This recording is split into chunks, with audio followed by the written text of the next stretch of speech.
So today we shall be solving May-June 2024 Paper 2 Variant 1.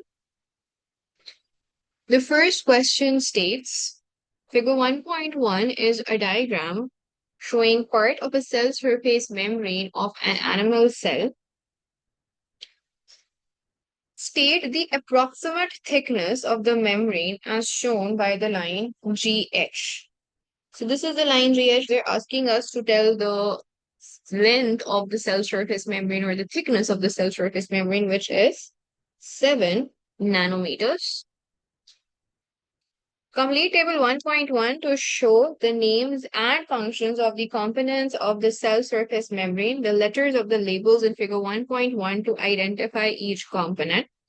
So the first component which they're talking about is channel protein. What's the function of channel protein? Channel protein is responsible for facilitated diffusion, responsible for facilitated diffusion. And where do we find it?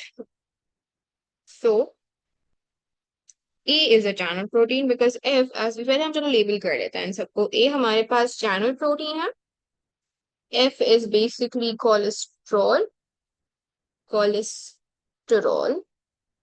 P is basically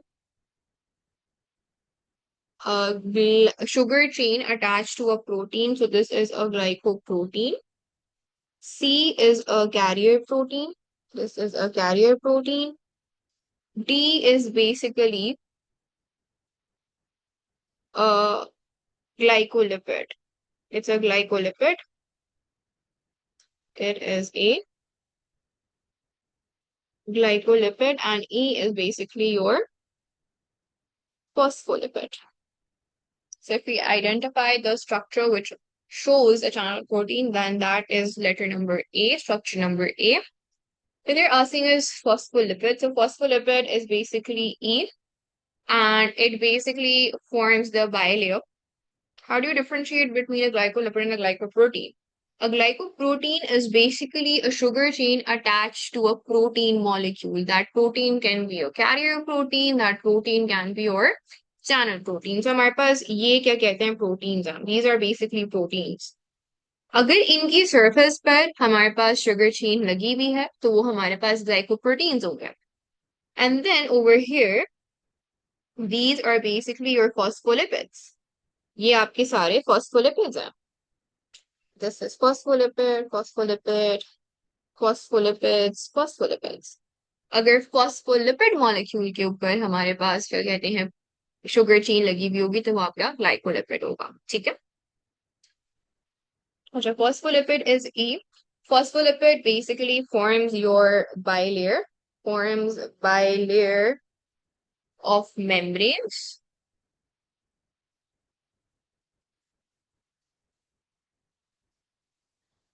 Then they are asking us to identify the name and the letter of a molecule which is receptor for cell signaling. हमारे पास glycoproteins भी receptor के तौर पर act कर सकती हैं. Glycolipids भी हमारे पास क्या कहते हैं रिसेप्टर्स के तौर पर एक्ट कर सकती हैं. सो यहाँ पर अगर आप ग्लाइकोप्रोटीन लिखोगे या ग्लाइकोलिपिड लिखोगे दोनों एक्सेप्टेबल है. So write any one of the two. So I'm going to write glycoprotein, but glycolipid भी यहाँ पर एक correct answer होता. And glycoprotein is figure number or letter number B. सही है? Then we have letter figure F. F क्या है? F is cholesterol. So this is basically cholesterol. And its role is to maintain or regulate the fluidity of the membrane. So it regulates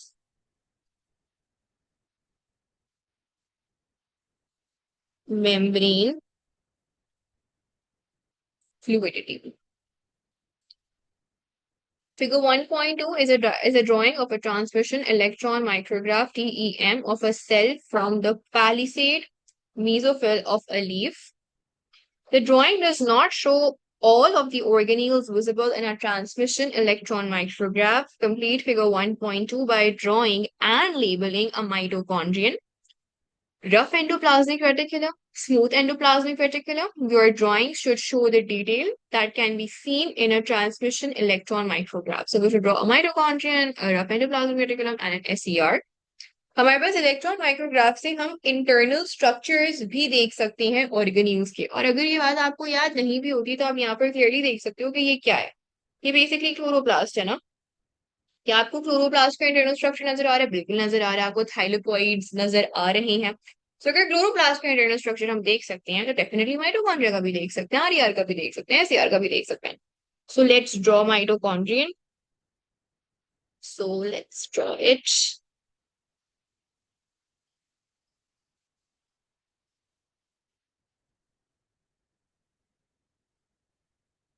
So this is a mitochondrion.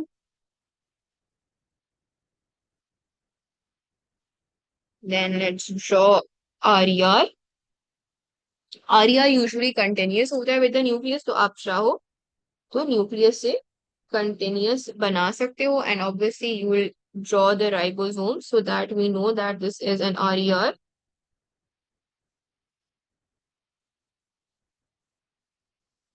Okay, let me use a different color to visible though.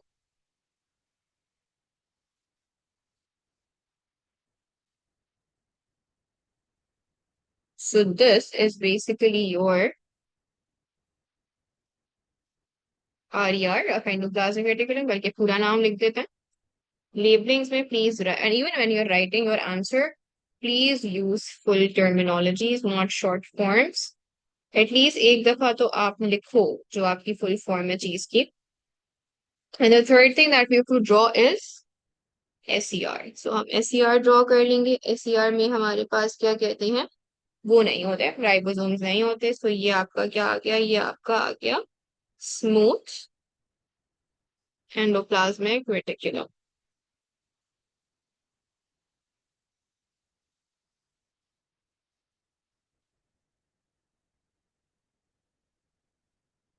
Identify the organelle labeled X and state one function of this organelle. So X is basically what? X is your Golgi body.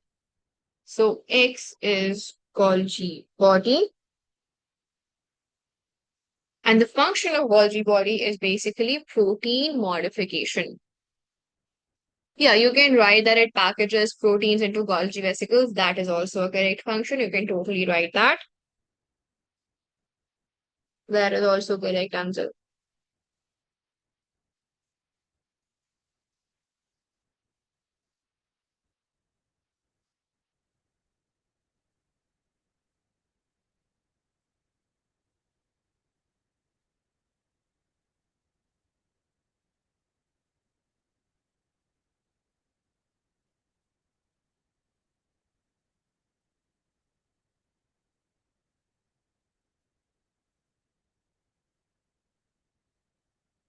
Next question. Water is the main component of blood. Explain how the properties of water make it suitable as the main component of blood. हमारे पास जो water होता है, it's a universal solvent. It dissolves most of your solutes. Why? Because it can basically form um intermolecular forces of attraction with polar molecules. So वो आपके ions को भी dissolve कर सकता है, आपके polar molecules को भी dissolve कर सकता है, यानी उनके साथ interact कर सकता है। तो एक तो ये फायदा होता है।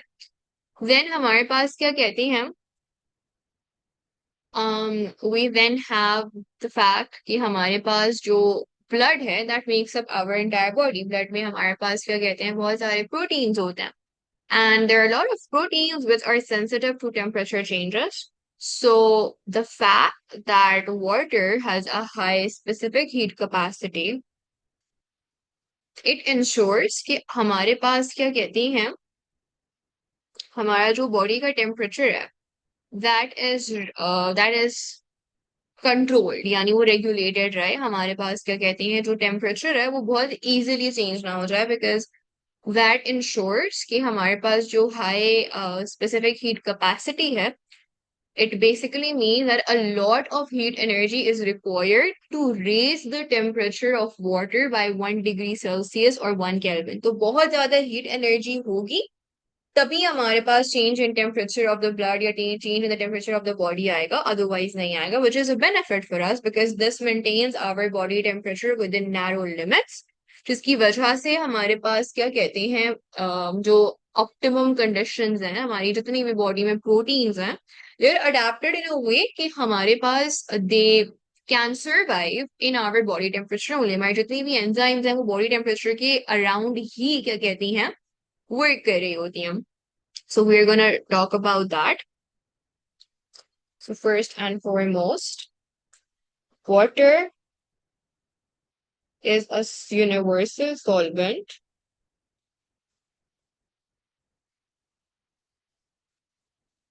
which can dissolve ions and polar molecules. Thus, electrolytes क्या होते हैं, जो आपकी बॉडी में आयंस होते हैं, आपके क्लोराइड आयंस, आपके सोडियम आयंस, आपके पोटेशियम आयंस, ये सारे जो आपके ब्लड में मूव कर सकती हैं, तो इसीलिए मूव कर सकते हैं बिकॉज आपका जो ब्लड का मेन सॉल्वेंट है वो क्या है, वो आपका वाटर है. सो थस इलेक्ट्रोलाइट्स, इसमें आप लिख दो chloride ion, potassium ion, sodium ion etcetera can easily be transported in blood, or you can say through blood.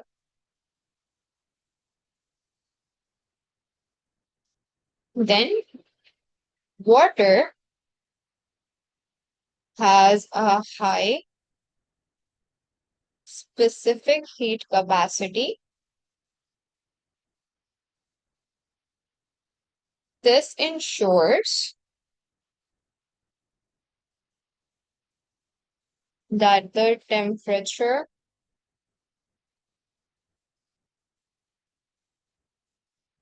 of blood and our body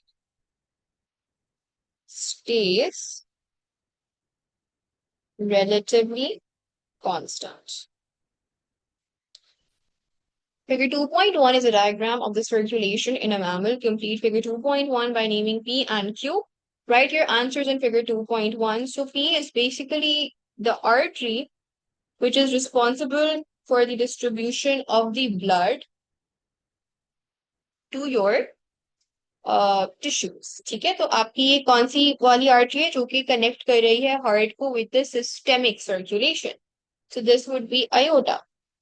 Whereas this other vessel is connected with the right side of your heart and it is collecting all the blood back into the heart. So this would be what? This would be vena cava. Okay, so this is the answer. You can have a look.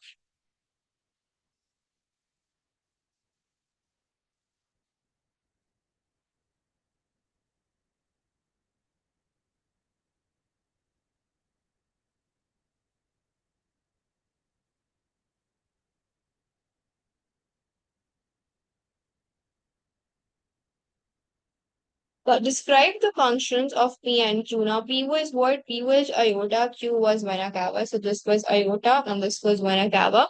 Aorta is basically responsible to transport or deliver oxygenated blood to your respiring tissues or to your systemic circulation. Whereas vena cava is responsible for the transport of the oxygenated blood back to the right side of the heart or the right atrium. ठीक है.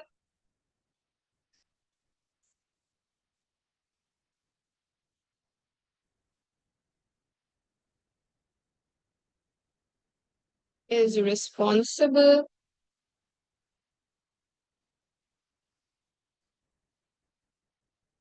for the transport of oxygenated blood to respiring tissues of the systemic circulation.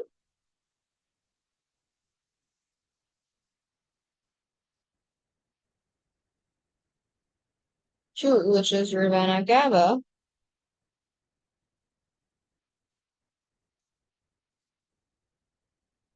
is responsible for bringing back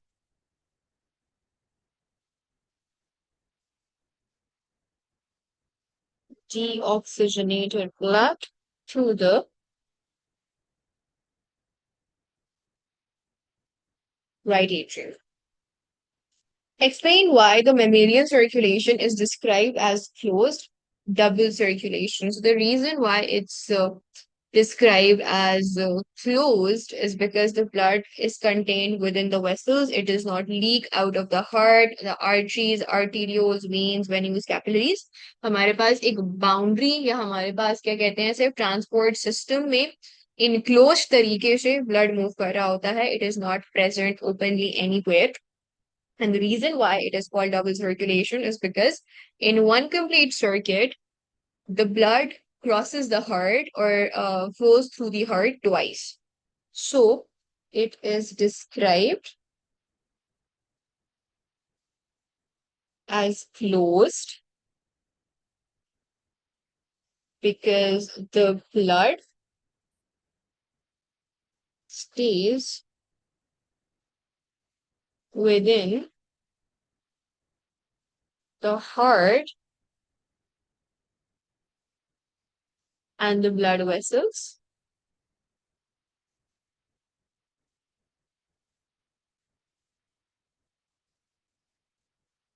It is called double circulation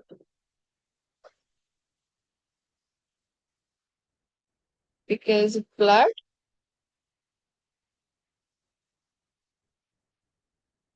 goes through the heart twice in one complete circuit. Okay, 2.2 is a transmission electron micrograph of a cross section of an arteriole.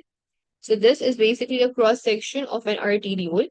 Blood flows from muscular arteries through arterioles into capillary network. So we know that blood moves from an artery into an arteriole and then to a capillary. The lining of the arteriole is folded because the arteriole has constricted. Constricted का क्या मतलब है? Reduction in the lumen diameter. So the lining of the arteriole is folded because the arteriole has constricted. This constriction causes the blood pressure to decrease from 12.7 kilopascals in the muscular artery to 2.7 kilopascals at the end of the arteriole. Now ऐसा क्यों हो रहा है? हमारे पास क्या कहते हैं? If you guys remember the graph of blood vessels, okay, this is the answer. हमने जो ग्राफ ऑफ ब्लड वेसल्स की बात की थी और हमने प्रेशर का ग्राफ ड्रॉ किया था अगेंस्ट डिफरेंट ब्लड वेसल्स. तो हमारे पास वाई एक्सिस पर प्रेशर था. We had artery,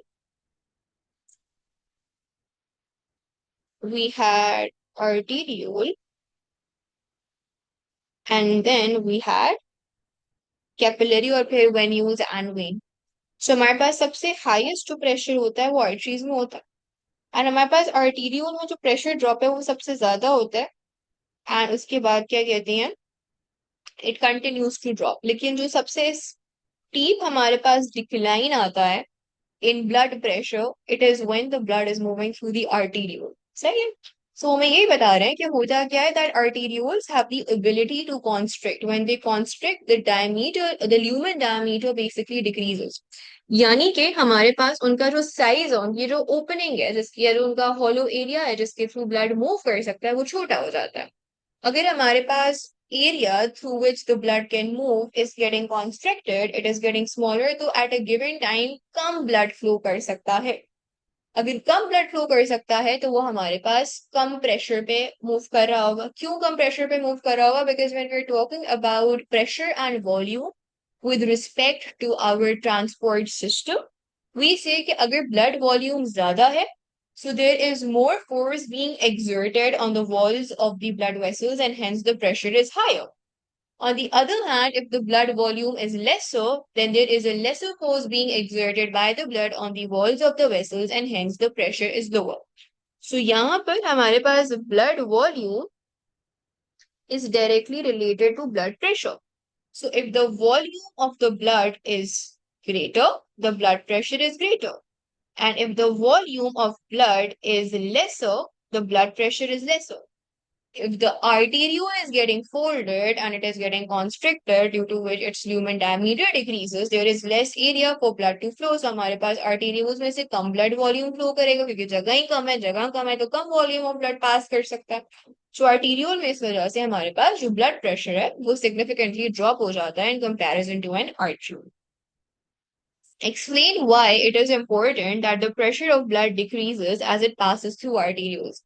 Why do we observe, or why is it necessary that when the blood is moving through the arterioles, its pressure decreases?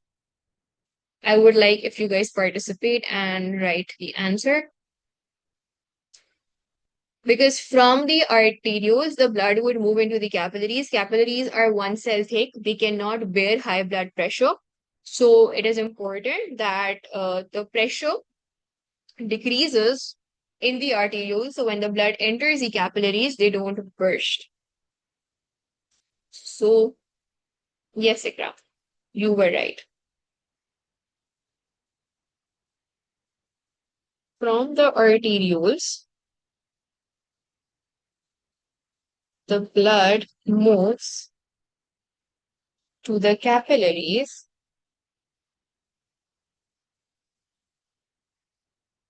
which are only one cell thick and cannot withstand high blood pressure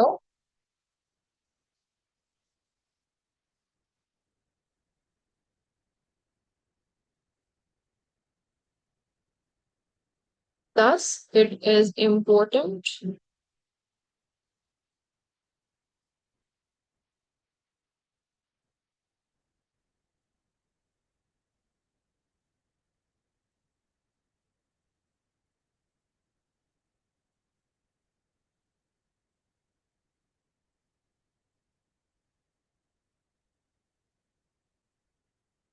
prevent the bursting of capillaries.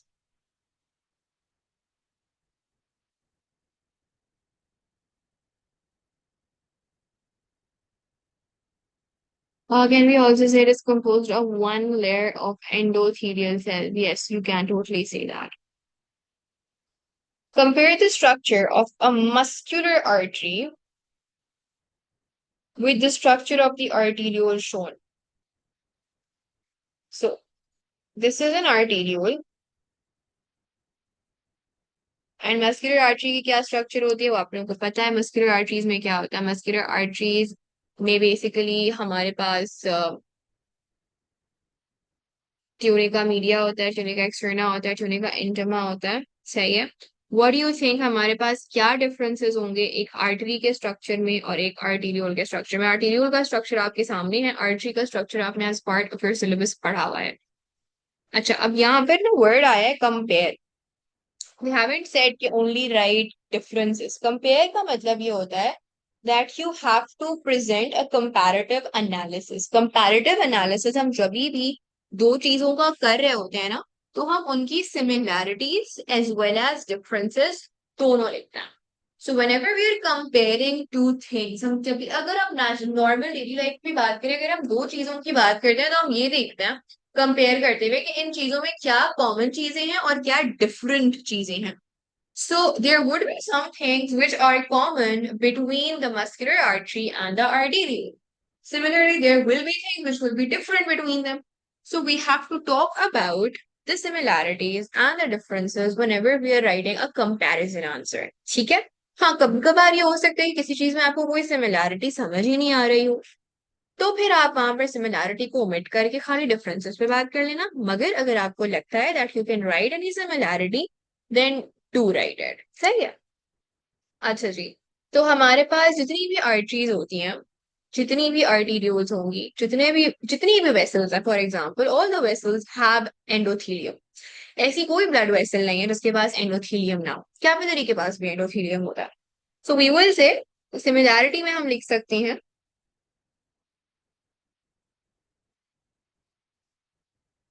That both have endothelium। अगर हम differences की बात करें, सो differences, tell me lumen किस तरह का से difference होगा, किसका ल्यूमेन साइज ज्यादा होगा, किसका ल्यूमेन साइज कम होगा।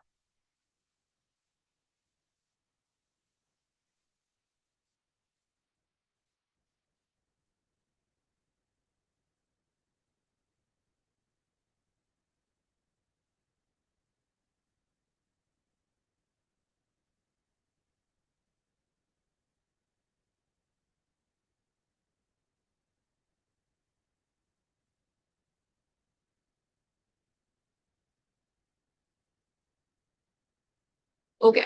For those of you who said that arteries have smaller lumen, can you justify how would an artery or why would an artery have a smaller lumen?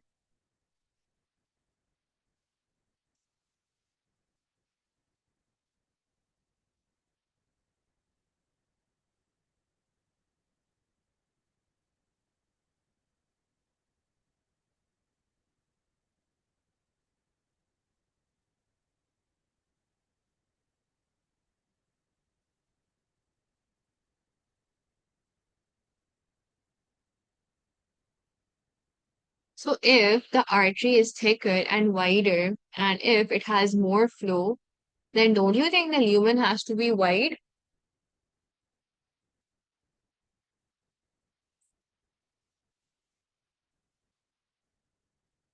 हमारे पास क्या arteries जो हैं वो क्या कहते हैं,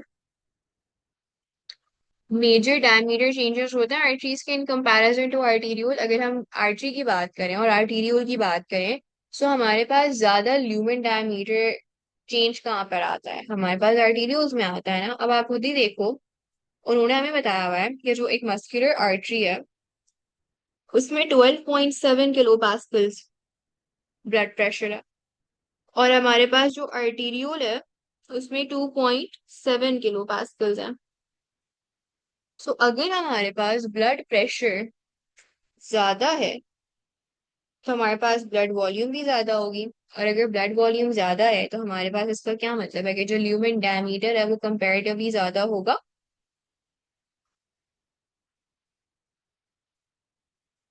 anybody who disagrees with this?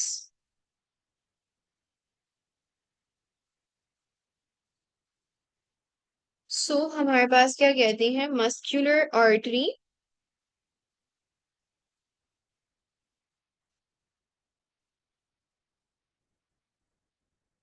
would have a wider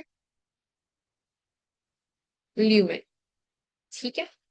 अच्छा, अगर हम बात करें वॉल थिकनेस की, किसकी वॉल थिकनेस ज्यादा होगी?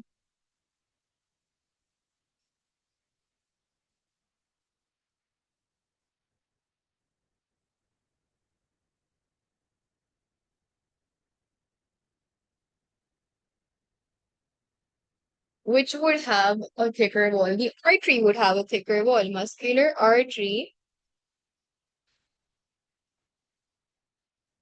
would have thicker walls because they have to withstand comparatively higher pressures. ठीक है।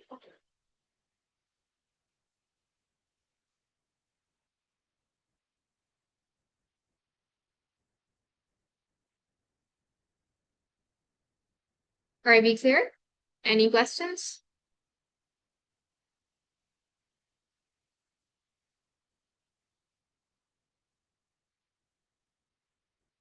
Okay.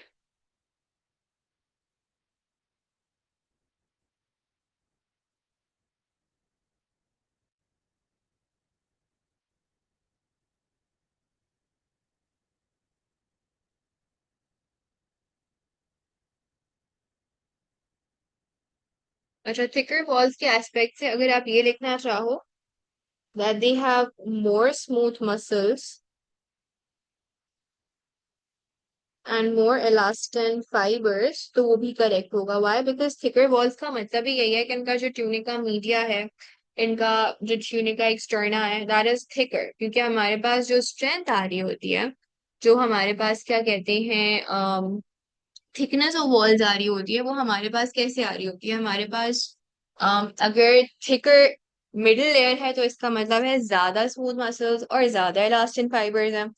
थिकर एक्सटर्नल लेयर है तो वहां पर ज्यादा कोलेजन है. सो आप ये सारी बातें भी अगर लिखोगे, so those will also get you marks.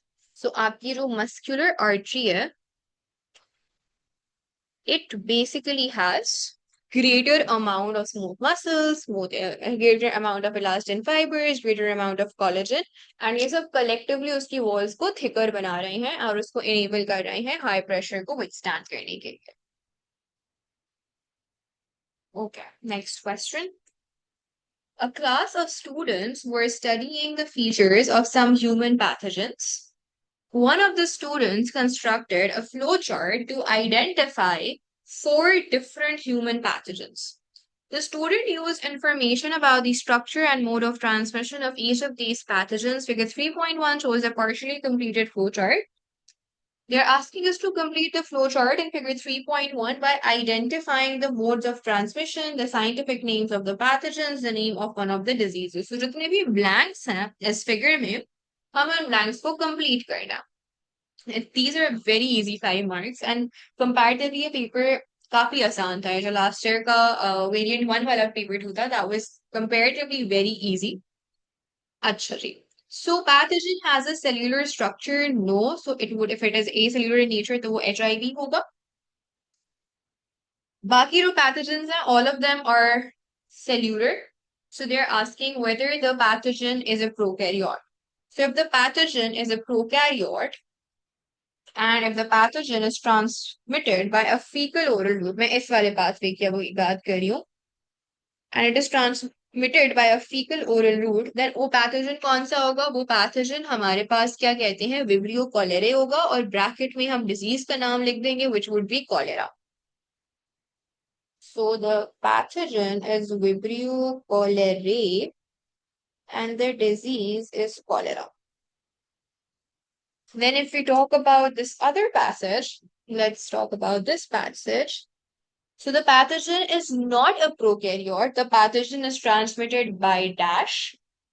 And we have to identify the name of the pathogen. So अगर हम बात करें क्या कहते हैं,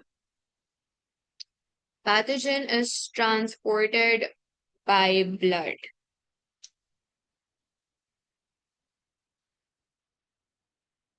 Okay.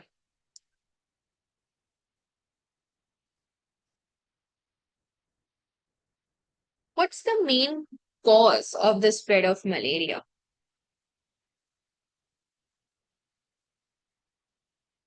It's the mosquito, right? So majorly हमारे पास infected person से दूसरे infected person, एक infected से uninfected person में जो major cause होती है ना मलेरिया के फैलने की, that's an insect vector. So it's better that if you write insect vector, because that's a more plausible answer. सही है? Blood, because if you're writing pathogen is transmitted by blood, so you have to make sure that blood में pathogen present है. ठीक है? So हमारे पास not always would blood be the cause of the transmission of pathogen. लेकिन हाँ, एक female Anopheles mosquito pathogen को जरूर ट्रांसमिट कर सकती है, बिकॉज वो कैरियर्स होते हैं आपके किसके, पैथोजेंस के. So we can say insect vector, or you can also write female Anopheles mosquito. That's acceptable. And यहाँ पर आप प्लाज्मोडियम की कोई भी स्पीसी लिख सकते हो. प्लाज्मोडियम फैल्सीपैरम लिखना चाहो फैल्सीपैरम लिख दो, वाइवैक्स लिखना चाहो वाइवैक्स लिख दो, ओवेल लिखना चाहो ओवेल लिख दो, मलेरिया लिखना चाहो मलेरिया लिख दो. So it's totally up to you. Then if we talk about the last passage, so pathogen is a prokaryote. Yes. Pathogen is transmitted by the fecal oral route. No.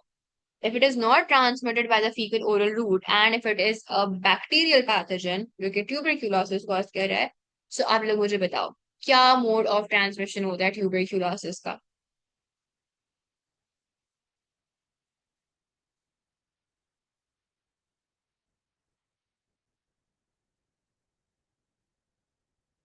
Eating contaminated food. Okay.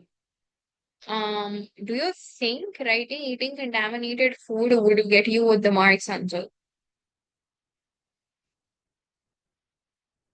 Okay. Now over here हमारे पास हमें पता है कि there are two causes of tuberculosis. एक हमारे पास Mycobacterium tuberculosis की वजह से टीबी होता है.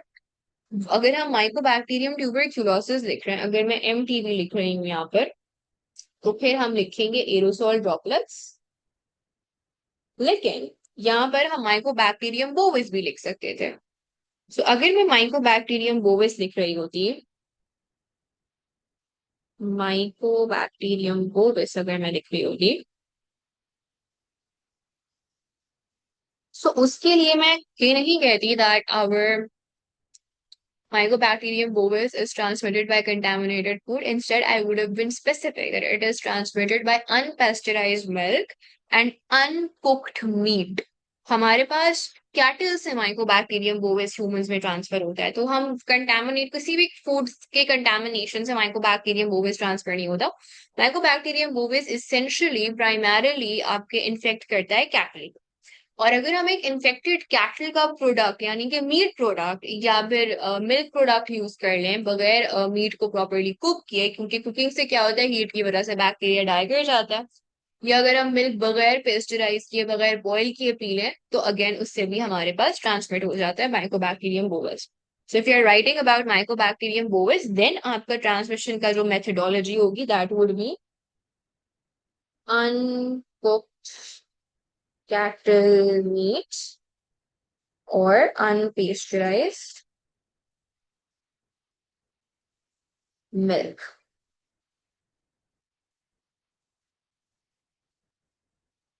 What's the purple one? You're asking about MTB?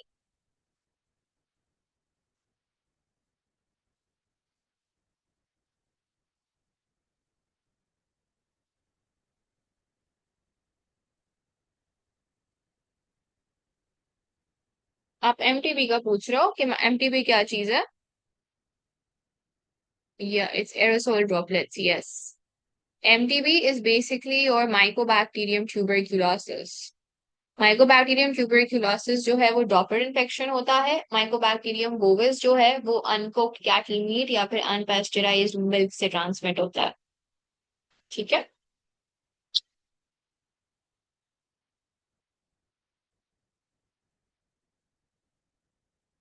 Hmm. HIV has a nucleic acid core of RNA. So HIV is made up of RNA. The virus also contains the enzyme reverse transcriptase. After HIV enters T lymphocytes, reverse transcriptase catalyzes the formation of DNA using activated DNA nucleotides with the viral RNA as a template.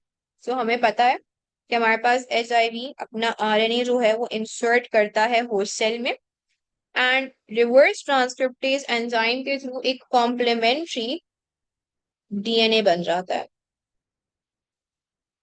Some drugs, such as tenofovir, have been developed to inhibit the action of reverse transcriptase. We've done a similar question like this in our past paper class of chapter 6.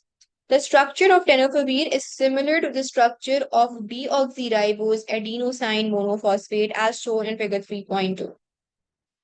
How many of you know what this is? Can anybody tell me what is a deoxyribose adenosine monophosphate? ये नाम कभी किसी ने सुना है? इस नाम के बारे में कुछ पता है? इस नाम को एक्सप्लेन कर सकते हो मुझे? What's your understanding of this name? Deoxyribose adenosine monophosphate. ADP. ADP कहाँ से आता है? What's the full form of ADP, Khadija?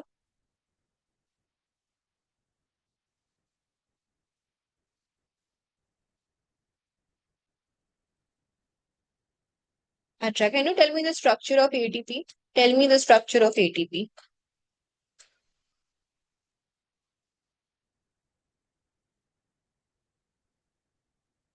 No, I'm asking you the structure of ATP. हमने structure of ATP पढ़ा था ना chapter number 6 में. What is the structure of ATP? What is present in ATP?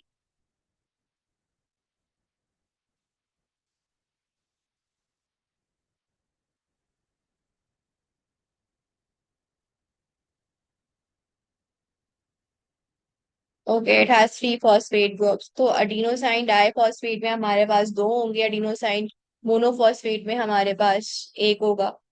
But that's not what this is. ATP में sugar कौन सी होती है? What's the sugar present in ATP?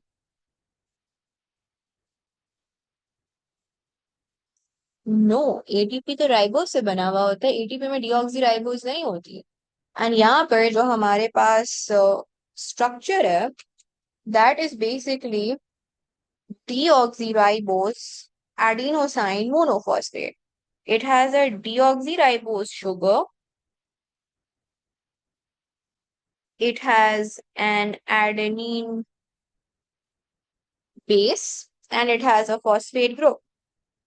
Are we familiar with a structure like this? क्या हमने ये structure कहीं पर देखा है, कहीं पर पढ़ा है?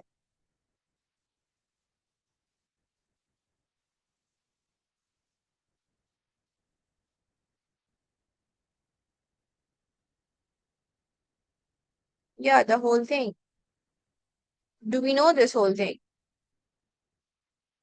Yes or no? I want all of you to answer Khatiza, Ikranzal. क्या हमने ये स्ट्रक्चर पहले कहीं देखा है?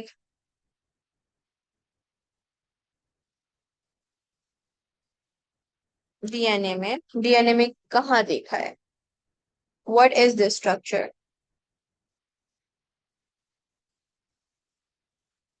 The nucleotide, as simple as that.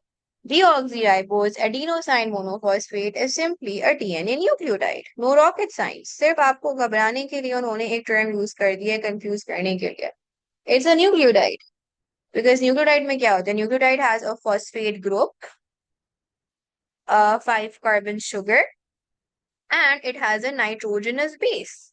So हमारे पास यहाँ पर एक nitrogenous base present है, adenine. We have deoxyribose sugar. We have a phosphate group. This is basically your nucleotide. So अब ये हमारे पास क्या कहते हैं? टेनोफोवीर है. So टेनोफोवीर बेसिकली एक ड्रग है जो कि हम डेवलप करते हैं, which is slightly similar to the shape of a nucleotide. ATP में राइबोज होती है. ATP does not contain deoxyribose, it contains ribose. अच्छा जी, तो हमारे पास we have a structure of a nucleotide and we have the structure of tenofovir in front of us in this diagram. After tenofovir is absorbed into cells, it is phosphorylated twice and can be used by reverse transcriptase in the synthesis of DNA. Can somebody tell me what does this sentence mean? Phosphorylated twice. Tenofovir is phosphorylated twice. What does this mean? What do you understand by this terminology?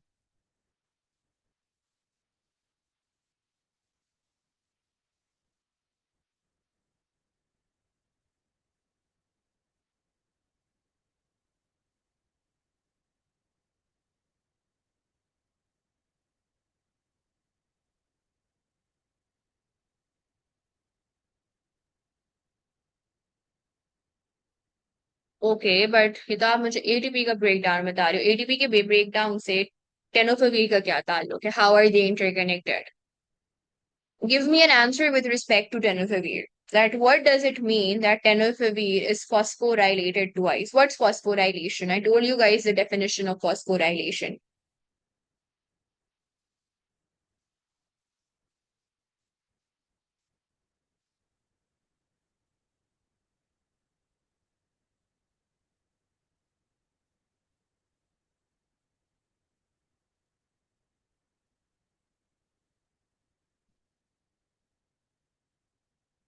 That's the hydrolysis. हमारे पास breakdown is basically hydrolysis of the phosphate groups.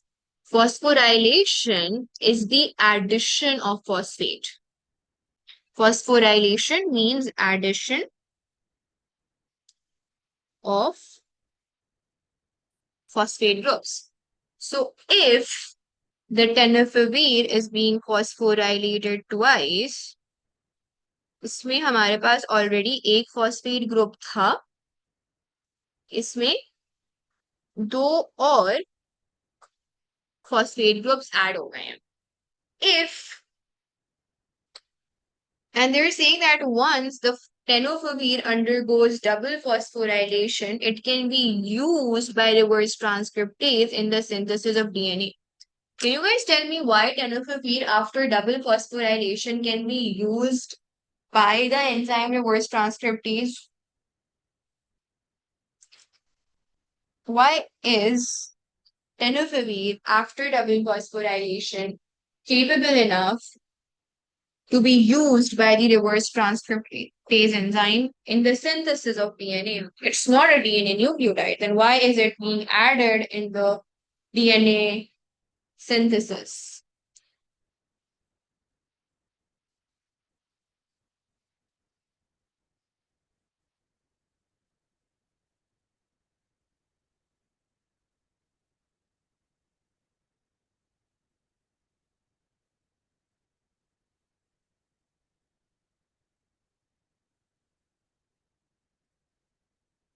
What's the substrate of reverse transcriptase?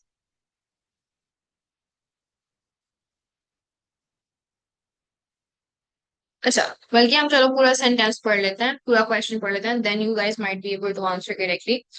When an intermediate molecule is added to the DNA strand being synthesized, the process stops. So tenofovir molecule is being added, it is becoming a part of the DNA strand. It's being added to the DNA strand. Suggest the mechanism of action of tenofovir to prevent the synthesis of DNA by reverse transcriptase. Use the information figure 3.2 in your answer. Tell me, हमारे पास एक DNA strand में ATP add होता है या ATP add नहीं होता? What gets added to a DNA strand? अगर हम DNA replication पढ़ रहे होते हैं तो DNA strand में क्या चीज ऐड हो रही होती है उस strand को elongate करने के लिए? Activated nucleotide. What's the structure of an activated nucleotide? An activated nucleotide contains 3 phosphate groups. It has 2 extra phosphate groups. अगर हमारे पास tenofovir की डबल phosphorylation हुई है तो उसके पास 2 extra phosphate groups ऐड हो गए हैं, and thus its shape is similar to the DNA nucleotide. So this means that the tenofovir, if you look at the structure, इसके पास adenine base है. आप bases को देखो, जो ring structures है, nitrogenous structures हैं, वो बिल्कुल ditto same है. हमारे पास क्या कहते हैं, 3 phosphate groups हैं, similar to an activated nucleotide. फर्क क्या है कि हमारे पास जो sugar है वो हमारे पास क्या कहते हैं, पेंटोज शुगर नहीं है. So that's the only difference between an activated nucleotide and the activated tenofovir. But हमारे पास हमें पता है कि जो एक competitive inhibitor होता है वो exactly similar नहीं होता substrate के, वो क्या कहते exactly same नहीं होता substrate के, थोड़ा सा difference होता है, similarity जरूर होती है, but बिल्कुल ऐसा नहीं है कि ditto photocopy हो substrate की. So the mechanism of action of tenofovir to prevent the synthesis of DNA by reverse transcriptase is that of a competitive inhibitor. Tenofovir, after double phosphorylation, competes with the DNA nucleotides for the active site. ठीक है. So उसके बाद क्या होगा, उसके बाद ये होगा कि instead of the DNA nucleotide हमारे पास क्या चीज एक्टिव साइट से बाइंड करके ES कॉम्प्लेक्स बना रही होगी, tenofovir बना रही होगी, जिसकी वजह से instead of a DNA nucleotide, tenofovir forms a phosphodiester bond with the adjacent nucleotide. ठीक है. बट जैसे ही हमारे पास टेनोफोबिर एक एडजेसेंट न्यूक्लियोटाइड के साथ बॉन्ड बनाएगा, दे आर सेइंग कि हमारे पास जो डीएनए स्ट्रैंड का सिंथेसिस है दैट स्टॉप्स. उसके एक दफा टेनोफोबिर ऐड हो गया डीएनए स्ट्रैंड में तो फिर उसके बाद फर्दर हमारे पास इलोंगेशन नहीं हो सकती. अब मैं ये सब साफ कर रही हूँ, सब कुछ साफ कर रही हूँ, और मैं ऊपर कर देती हूँ फॉस्फेट ग्रुप्स. ऊपर मैं फॉस्फेट ग्रुप्स लगा रही हूँ. and I want you all to observe the structure of टेनोफेविर। और मुझे बताओ कि टेनोफेविर का स्ट्रक्चर देखकर ऐसा क्यों लगता है कि टेनोफेविर एक दफा डीएनए स्ट्रैंड में ऐड हो गया तो फिर और कोई न्यूक्लियोटाइड या और कोई मॉलिक्यूल ऐड नहीं हो सकता न्यूक्लियोटाइड चेन में? क्यों हमारे पास न्यूक्लियोटाइड चेन का जो सिंथेसिस है वो रुक रहा है? Why is the synthesis stopping once the tenofovir molecule is being added to the DNA strand? You will find your answer in the diagram. Tenofovir के नीचे कोई चीज आकर क्यों नहीं लग सकती? नीचे से कोई फॉस्फोडाइस्टर बॉन्ड क्यों नहीं बन सकता? Think of how phosphodiester bonds form between two nucleotides.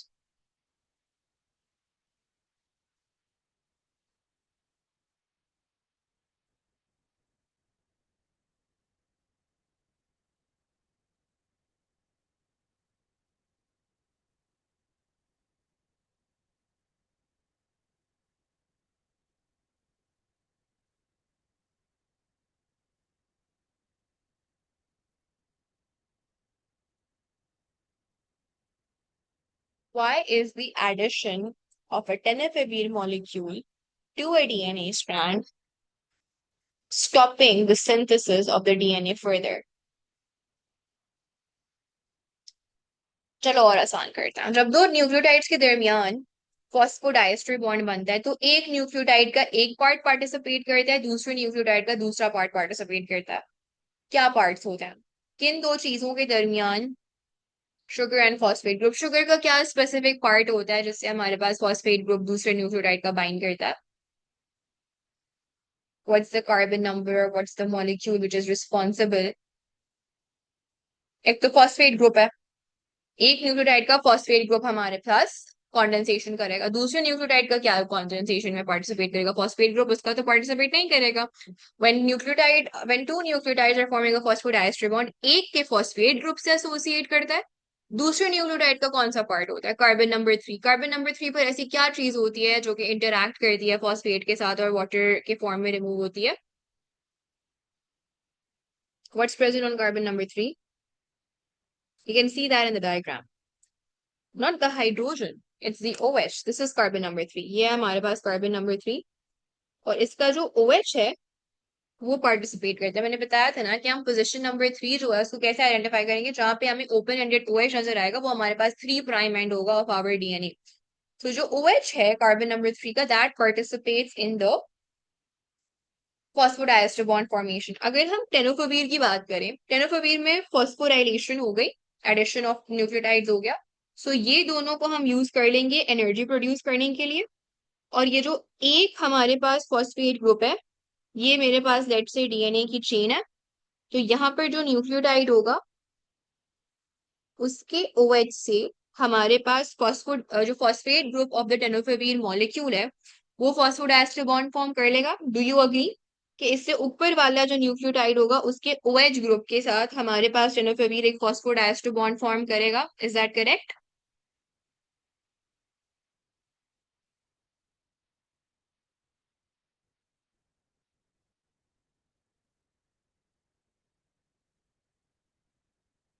सो हमारे पास अब लेट से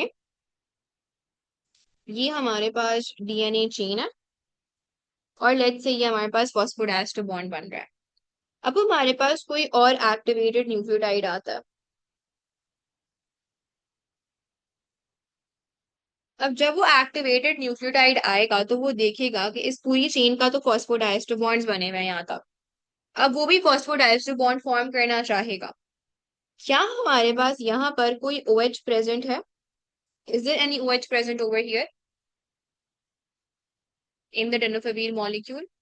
There is no OH in the tenofovir molecule, which means that the absence of an OH on position number 3 would stop the addition of any other nucleotide, which would prevent the formation of a phosphodiester bond with any other DNA nucleotide, due to which once tenofovir becomes the part of the DNA strand, it would stop the synthesis, it would stop the further synthesis of the DNA strand. Does this make sense?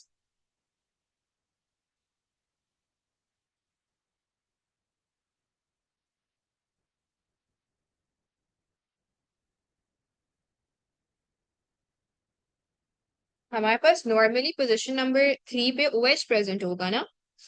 ये वाला जो है इसने phosphodiester bond form किया हुआ होगा। इतना part जो हमारा इसका है न्यूक्लियोटाइड का या जो भी मॉलिक्यूल है वो एसोसिएटेड होगा आपकी चेन से। ये वाला पार्ट ओपन होगा। सो जो नया न्यूक्लियोटाइड होगा उसका फॉस्फेट ग्रुप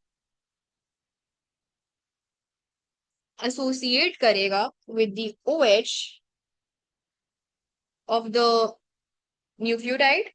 एंड हमारे पास क्या कहते हैं, इन दोनों के दरमियान फॉस्फोडाइस्टर बॉन्ड प्रेजेंट होगा, बनेगा sorry.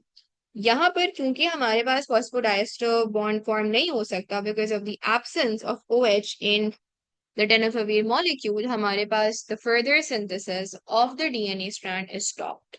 Is this clear?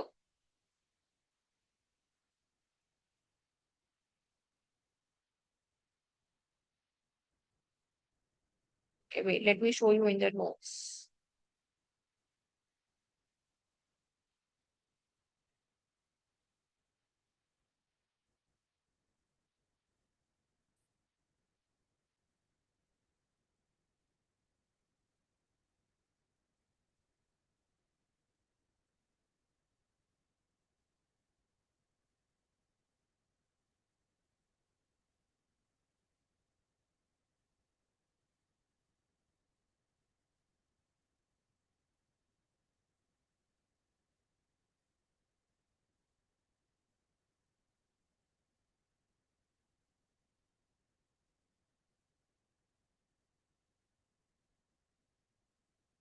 Yeah.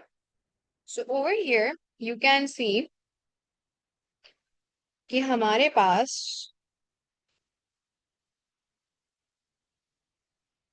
where did I draw that diagram? मैंने बहुत डिटेल में ये पढ़ाया तो था आप लोगों को।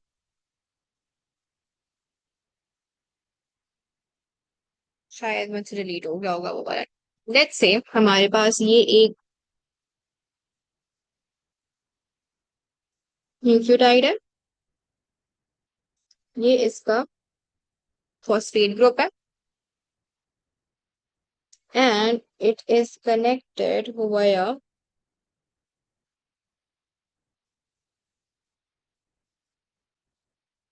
a phosphodiester bond with another nucleotide। ठीक है, ये हमारे पास क्या है, this is basically the phosphodiester bond.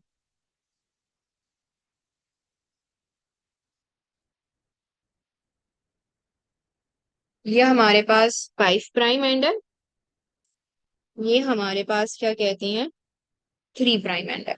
सही है। अब हमारे पास लेट्स से एक और डीएनए न्यूक्लियोटाइड आएगा, इसका फॉस्फेट ग्रुप, इसका OH अवेलेबल है एंड ऑब्वियसली इनकी बेसिस भी होंगी। नाउ टेल मी, हमारे पास ये जो इनकमिंग न्यूक्लियोटाइड है वो किस चीज, इसका कौन सा वाला पार्ट बॉन्ड करेगा, फॉस्फेट ग्रुप बॉन्ड करेगा या OH बॉन्ड करेगा इस वाले न्यूक्लियोटाइड से? Which part of this incoming nucleotide would bind to this already existing DNA strand? The phosphate part। और वो इस न्यूक्लियोटाइड की किस चीज से इंटरैक्ट करेगा, वो इस न्यूक्लियोटाइड के OH से इंटरैक्ट करेगा, राइट। और फिर हमारे पास क्या कहते हैं फॉस्फोडाइएस्टर बॉन्ड फॉर्म होगा इनके दरमियान। देन हमारे पास PO एंड देन C जो बॉन्ड है वो क्रिएट होगा। अब मेरे पास जो ये स्ट्रक्चर है, यहां पर अगर एक एक्टिवेटेड न्यूक्लियोटाइड आएगा, लेट्स ड्रॉ अ न्यूक्लियोटाइड। ये एक न्यूक्लियोटाइड है, इसका फॉस्फेट ग्रुप है, इसका OH है। ये इनकमिंग न्यूक्लियोटाइड जो है वो कहाँ जाके बाइंड करेगा, इज देयर एनी स्पेस जहां पर हमारे पास ये इनकमिंग न्यूक्लियोटाइड बाइंड करे विद दिस स्ट्रैंड जहां पर टेनोफाविर आकर लग गया है? Can an incoming nucleotide bind to this? Can there be a formation of a phosphodiester bond? It cannot be, क्योंकि जो फॉस्फेट ग्रुप है टेनोफाविर का वो ऑलरेडी फॉस्फोडाइस्टर बॉन्ड बनाया हुआ है विद द डीएनए स्ट्रैंड, वो पिछले वाले न्यूक्लियोटाइड से टेनोफेवीर ने अपने फॉस्फेट ग्रुप के थ्रू फॉस्फोडाइस्टर बॉन्ड बनाया हुआ है। ओएच इसके पास है नहीं। ओएच क्योंकि इसके पास है नहीं, तो फर्दर कोई भी डीएनए न्यूक्लियोटाइड आकर ऐड नहीं हो सकता डीएनए स्ट्रैंड में, या further elongation of this polynucleotide, further elongation of this DNA strand is not possible because tenofovir acts as a full stop. टेनेफेविर के आगे कोई और डीएनए न्यूक्लियोटाइड आकर ऐड इसलिए नहीं हो सकता because tenofovir does not have a free OH at position number 3, and because there is no OH on position number 3, formation of more phosphodiester bonds is not possible. And thus, the synthesis of the DNA strand stops the moment tenofovir molecule is added to the DNA strand. Is this now clear?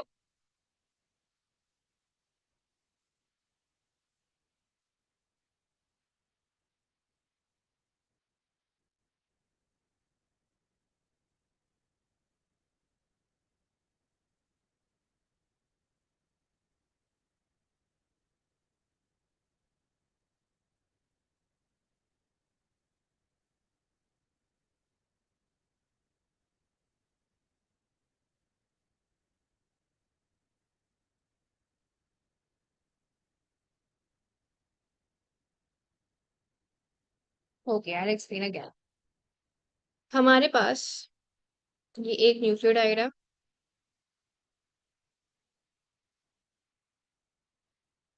ये उसका phosphate group है। This is the phosphate phosphodiester bond, जो कि आपका COPO form होता है with another nucleotide. Now, if there is an incoming nucleotide which has to be added to this pre-existing DNA strand, to this pre-existing polynucleotide, इसका जो phosphate है वो interact करेगा with the OH, और यहाँ पर एक फॉस्फोडाइस्टर बॉन्ड फॉर्म हो जाएगा। इस तरह से ये nucleotide will be added to this synthesizing DNA strand। ये हमारे पास फॉस्फोडाइस्टर बॉन्ड प्रेजेंट है। यहां पर हमारे पास जो टेनेफेवीर है उसका जो फॉस्फेट ग्रुप है, it is already associated to a nucleotide in the DNA strand that was being synthesised. ये हमारे पास क्या कहते हैं, डीएनए स्ट्रैंड है, इसमें बहुत सारे न्यूक्लियोटाइड्स होंगे। लेट्स से ये एक न्यूक्लियोटाइड है, ये एक न्यूक्लियोटाइड है, ये एक न्यूक्लियोटाइड है। हमारे पास जो फॉस्फेट ग्रुप ऑफ द टेनेफेवीर है, it is forming a phosphodiester bond. उसका जो फॉस्फेट ग्रुप है, it is being used, or it is a part of the phosphodiester bonding of the DNA strand. However, if another nucleotide wants to be added to this chain, that is not possible. Why is that not possible? Because in the tenofovir structure, we do not have a OH on position number 3, जिससे हमारे पास एक DNA nucleotide आकर bond कर सके, phosphodiester bond form कर सके, जिसकी वजह से एक दफा टेनिफिविर मॉलिक्यूल ऐड हो जाता है एक सिंथेसाइजिंग डीएनए स्ट्रैंड पर, तो जो सिंथेसिस है, फर्दर सिंथेसिस है डीएनए स्ट्रैंड का, वो रुक जाता है, क्योंकि अब कोई दूसरा न्यूक्लियोटाइड आकर उस स्ट्रैंड का पार्ट नहीं बन सकता, because there is no OH for this phosphate of the incoming nucleotide to bond with. Is this clear?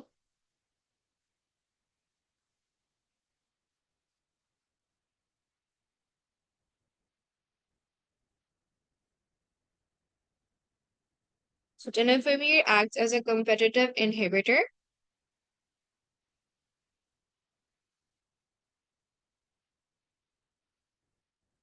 and prevents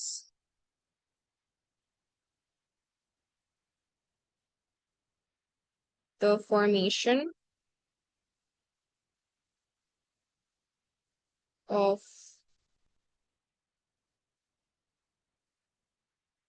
yes complexes.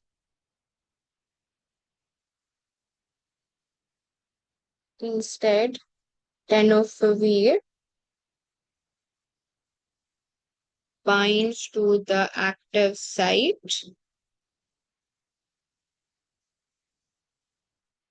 of reverse transcriptase,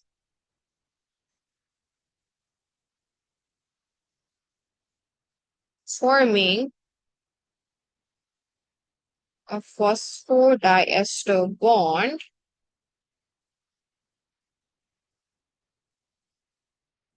with the elongating DNA strand.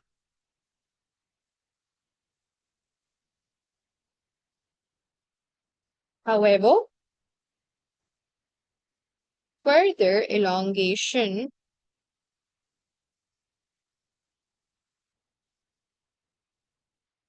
of the strand is stopped since there is no OH on position 3 of tenofovir.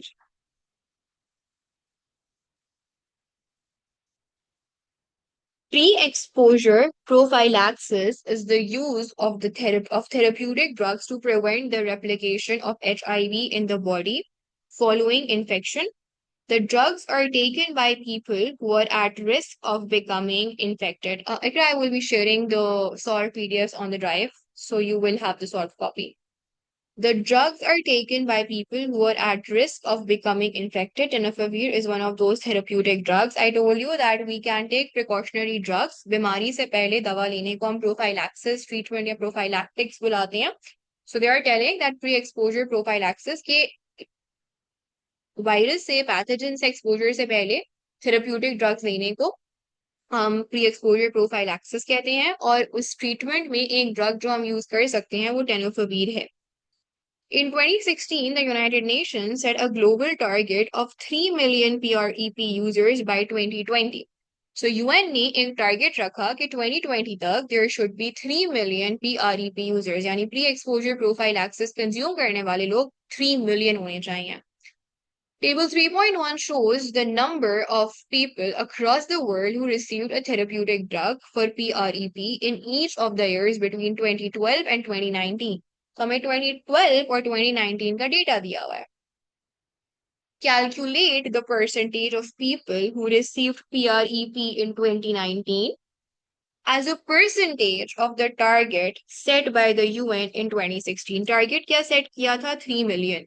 Million में कितने zeros होते हैं? 6 zeros होते हैं. तो 3 million would be this number. They are asking कि 2019 में जितने लोगों ने PrEP रिसीव किया है, आप उनकी परसेंटेज निकालो with respect to the global target set by UN. So we'll simply do what? हम 605,000 को डिवाइड कर देंगे 3 मिलियन से और हमें परसेंटेज निकालनी है तो हम परसेंटेज निकालेंगे. So you can cancel this with this with this. So we are left with 6050 divided by 300. This is coming out to be 20.1%. We have to give our answer to the nearest whole number. So the nearest whole number is 20%. This is our answer. Is this clear? Pretty straightforward. किसी को math समझ ना आई हो ये?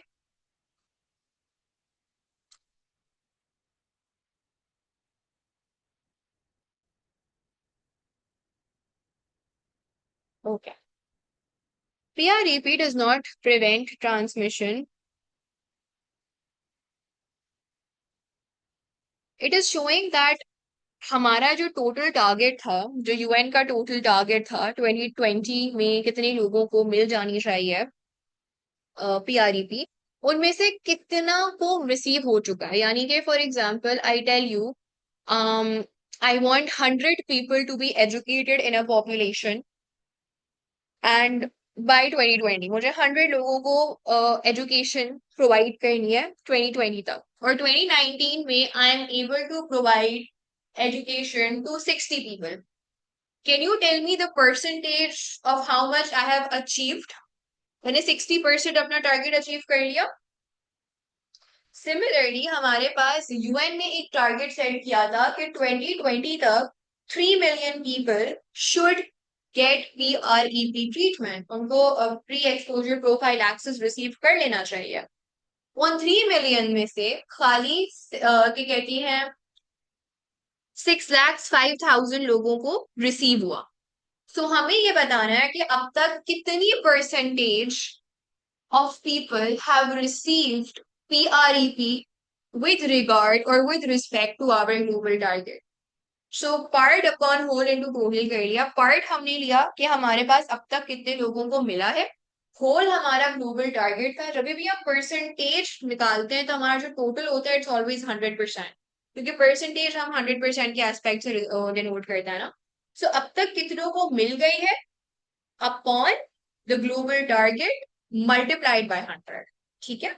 So it's basically the percentage of how much we have achieved and how much is left to achieve. So 20% target achieve हो गया है, 80% achieve होना बाकी है। PrEP does not prevent transmission of HIV. State and explain how health authorities can reduce the transmission of HIV. PrEP एक क्या कहते हैं, अगर आपको HIV नहीं है तो उससे बचाने का एक तरीका है, लेकिन ये 100% आपकी ट्रांसमिशन ऑफ HIV को नहीं रोकती। अगर हमें HIV को रोकना है, लाइक गवर्नमेंट लेवल पे या हेल्थ अथॉरिटीज लेवल पे, एक मुल्क का जो क्या कहती हैं गवर्निंग बॉडीज हैं, वो डिसाइड करती हैं कि वी नीड टू इंश्योर कि हमारी जो मेजोरिटी पॉपुलेशन है उसमें HIV ट्रांसमिशन मिनिमल हो। सो किस तरह से आपकी गवर्नमेंट या आपकी हेल्थ अथॉरिटीज मिनिमाइज कर सकती हैं प्रिवेंशन ऑफ कैसे मिनिमाइज कर सकती है ट्रांसमिशन ऑफ HIV को। मैं हमेशा ऐसे क्वेश्चंस के लिए जो हम रिलेट कर सकती हैं कोविड से, मैं हमेशा कहती हूँ कोविड के टाइम पर क्या क्या मेजर्स लिए गए थे, कोविड की ट्रांसमिशन को प्रिवेंट करने के लिए क्या क्या तरीके से हेल्थ अथॉरिटीज ने हमें फैसिलिटेट किया था। सो ऑल्दो कोविड का ट्रांसमिशन बहुत डिफरेंट है, HIV का ट्रांसमिशन बहुत डिफरेंट है, लेकिन कुछ चीजें सिमिलर होंगी, राइट? जैसे कि हमारे पास एजुकेशनल अवेयरनेस, या अभी क्या कहते हैं ब्रेस्ट कैंसर अवेयरनेस मंथ चल रहा है, तो हमारी वो कॉलर ट्यून चल जाती है that October is the breast cancer awareness month and they tell us कि आप मेमोग्राम्स करवाया करें, all of that. So educational awareness बहुत जरूरी है कि आप सोशल मीडिया से, मीडिया कैंपेन से क्या कहते हैं अवेयरनेस क्रिएट करें, क्योंकि जब तक किसी को पता ही नहीं होगा खतरे के बारे में वो अपने आप को प्रोटेक्ट कैसे करेगा। तो सबसे पहले हमारे पास क्या कहते हैं, इट इज इम्पोर्टेंट कि educational awareness information about HIV transmission is provided to the people. तो सबसे पहले अवेयरनेस एंड एजुकेशन की बात आ जाती है। फिर हम ये सोचते हैं कि किन किन चीजों से हमारे पास HIV ट्रांसमिट होता है, उन चीजों को गवर्नमेंट लेवल पर कैसे मिनिमाइज किया जा सकता है। तो हमारे पास क्या कहते हैं we can take a mass break after this question. ठीक है, we're done with half of the paper. You're left with half of it. Yeah.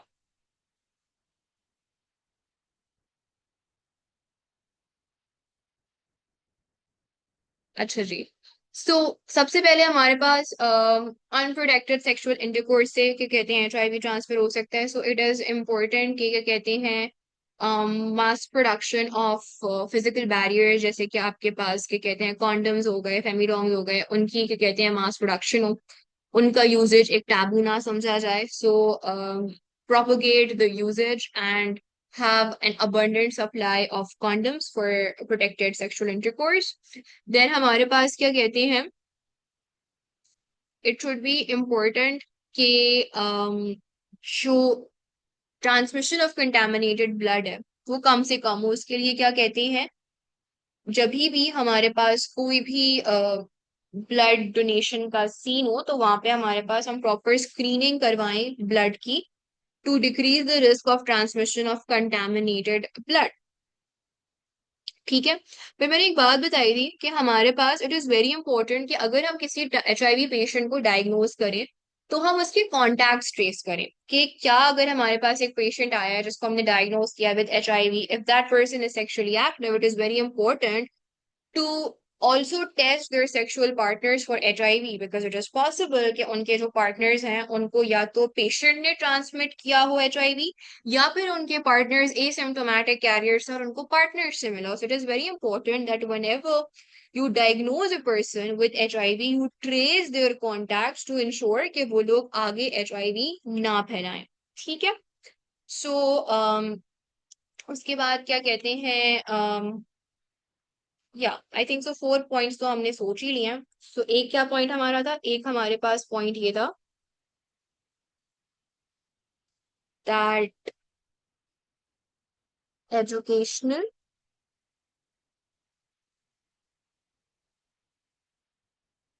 awareness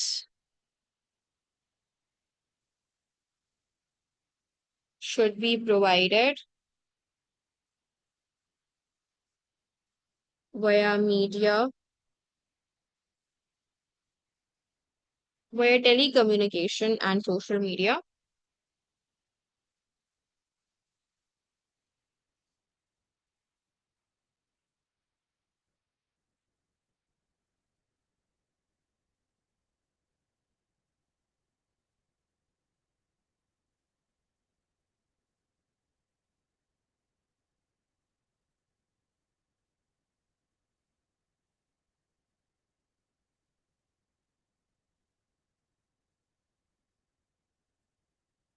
Mass production and distribution, or you can say and supply of condoms and femidoms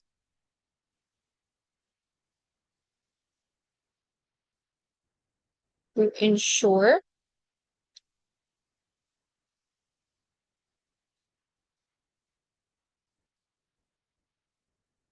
the practice of protected sexual intercourse, reducing the chances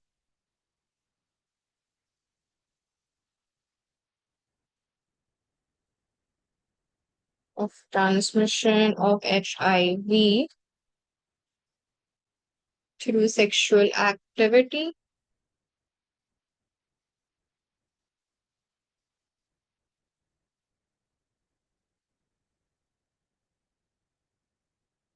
tracing contacts of people who have been diagnosed HIV positive, prevent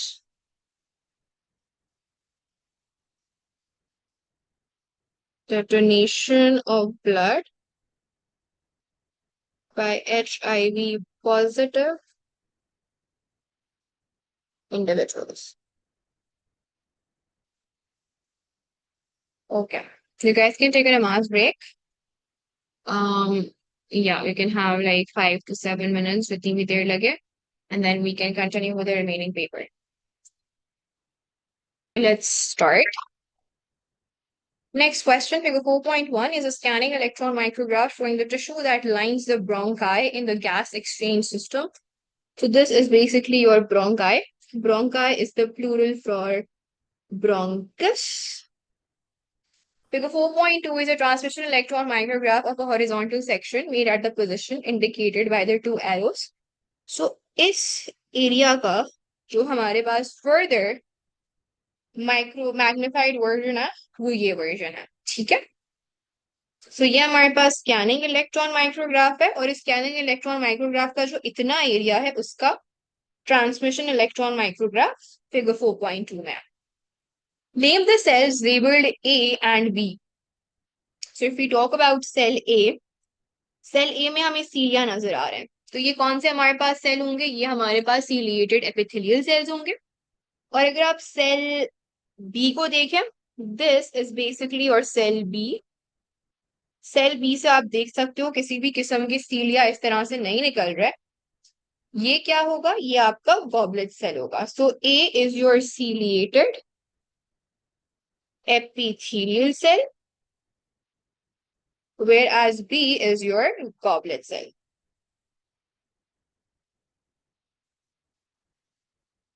Describe how the tissue shown in figure 4.1 is adapted to its function in the gas exchange system. हमारे पास हम क्या figure देख रहे हैं, हम क्या tissue देख रहे हैं, हम बेसिकली देख रहे हैं epithelium of the bronchi. Epithelium of the bronchi में क्या होता है, एपिथेलियम ऑफ द ब्रोंकाई में हमारे पास क्या कहते हैं, सीलिएटेड सेल्स होती हैं और हमारे पास गॉबलेट सेल्स होती हैं।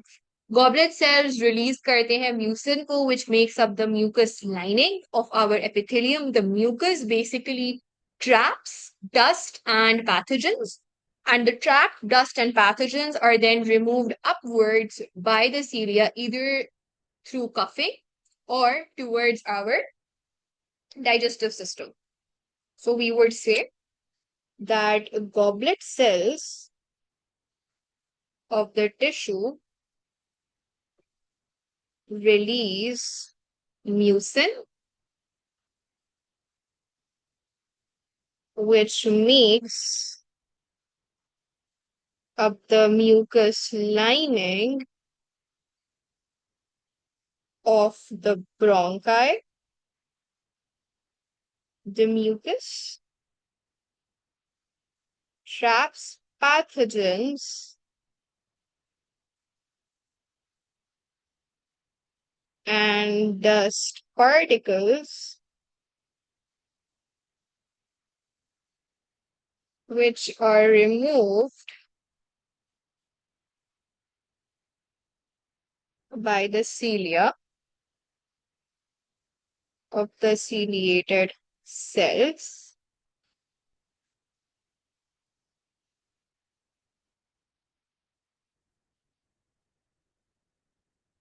They are removed, or you can say they are moved upwards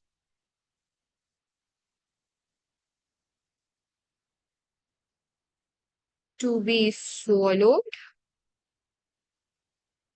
or coughed out.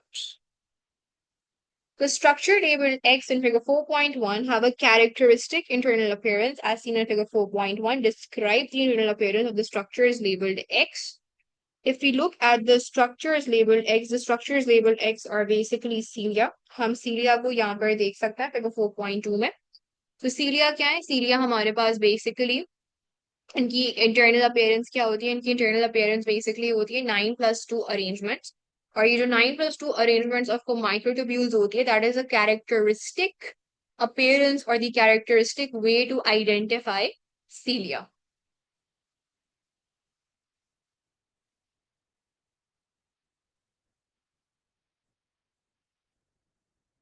So the structures labeled X have a 9+2 arrangement of microtubules. Explain how figure 4.2 shows that each of the structures labeled X are intracellular. Now, if you look at structures labeled X, can you see that they are surrounded? ये हमारे पास structure X है. Can you see that the structure X are surrounded by a membrane? Can you all appreciate that? This is the membrane which is surrounding the structure X.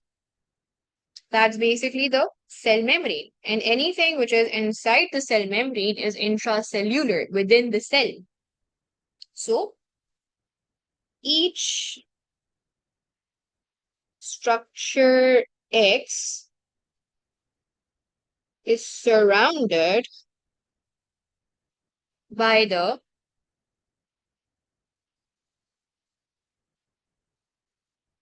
cell surface membrane. ठीक है? One mark for the 9+2 arrangement, one mark for the microtubules. And this is 9+2, not 9+3.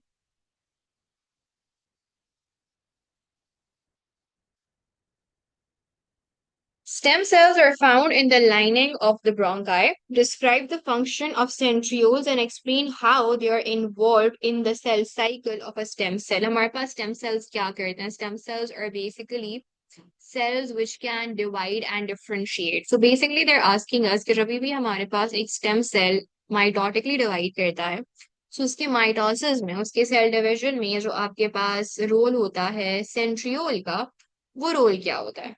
Why is it two? It is two because हमारे पास we have 1, 2, 3, 4, 5, 6, 7, 8, 9 doublets and 1 and 2 singlets. That's why it is 9+2 arrangement. We have 9 doublets and 2 singlets in the center. So 9 doublets at the periphery, at the edge, and 2 doublets at the, sorry, 2 singlets at the center. So ये हमारे पास doublets हैं. आप देख सकते हो कि हमारे पास आपको 2 सर्कुलर ऑब्जेक्ट्स नजर आ रहे होंगे पेरिफेरी पे, बाउंड्री पे, और बीच में आपके 2 सिंगल सर्कल्स नजर आ रहे होंगे. उनको हम सिंगलेट्स बुलाते हैं. सो 9 doublets and 2 singlets. That's known as the 9+2 arrangement. Okay, back to this question. Describe the function of centrioles and explain how they are involved in the cell cycle of a stem cell. ठीक है.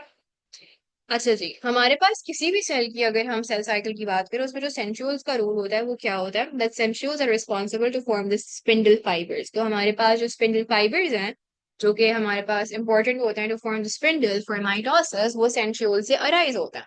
तो सबसे पहली बात तो हम ये लिखेंगे that centrioles form the spindle for mitosis.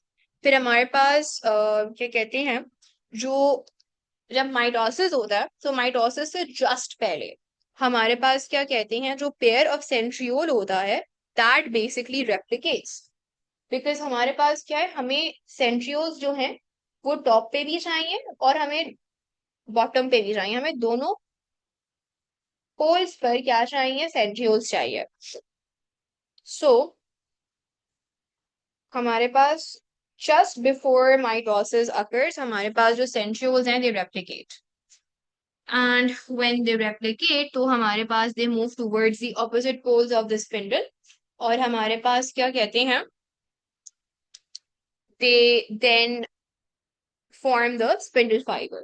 And during anaphase हमारे पास क्या होता है कि जो spindle fibers होती हैं, they basically contract, they basically shorten to allow the movement of sister chromatids towards the opposite direction. So function की अगर हम बात करें, function is to form the spindle during mitosis. How they are involved in the cell cycle, step by step cell cycle में क्या क्या किस तरह से वो participate करते हैं. तो सबसे पहले अगर उसकी एस्पेक्ट से बात किया जाए, pair of centrioles replicate just before mitosis. Each pair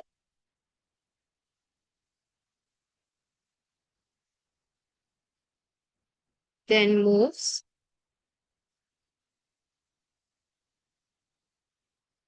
to the opposite poles for spindle formation.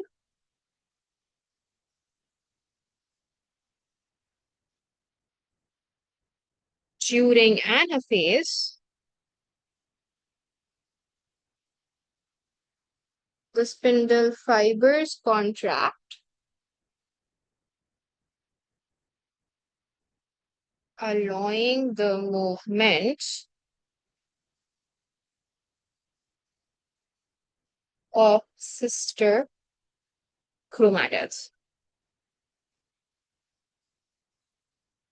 Next question. The pressure of the water vapor inside and outside leaves can be measured. हमारे पास कितना water vapor leaf के अंदर मौजूद है, कितना water vapor leaf के बाहर मौजूद है, that can be measured.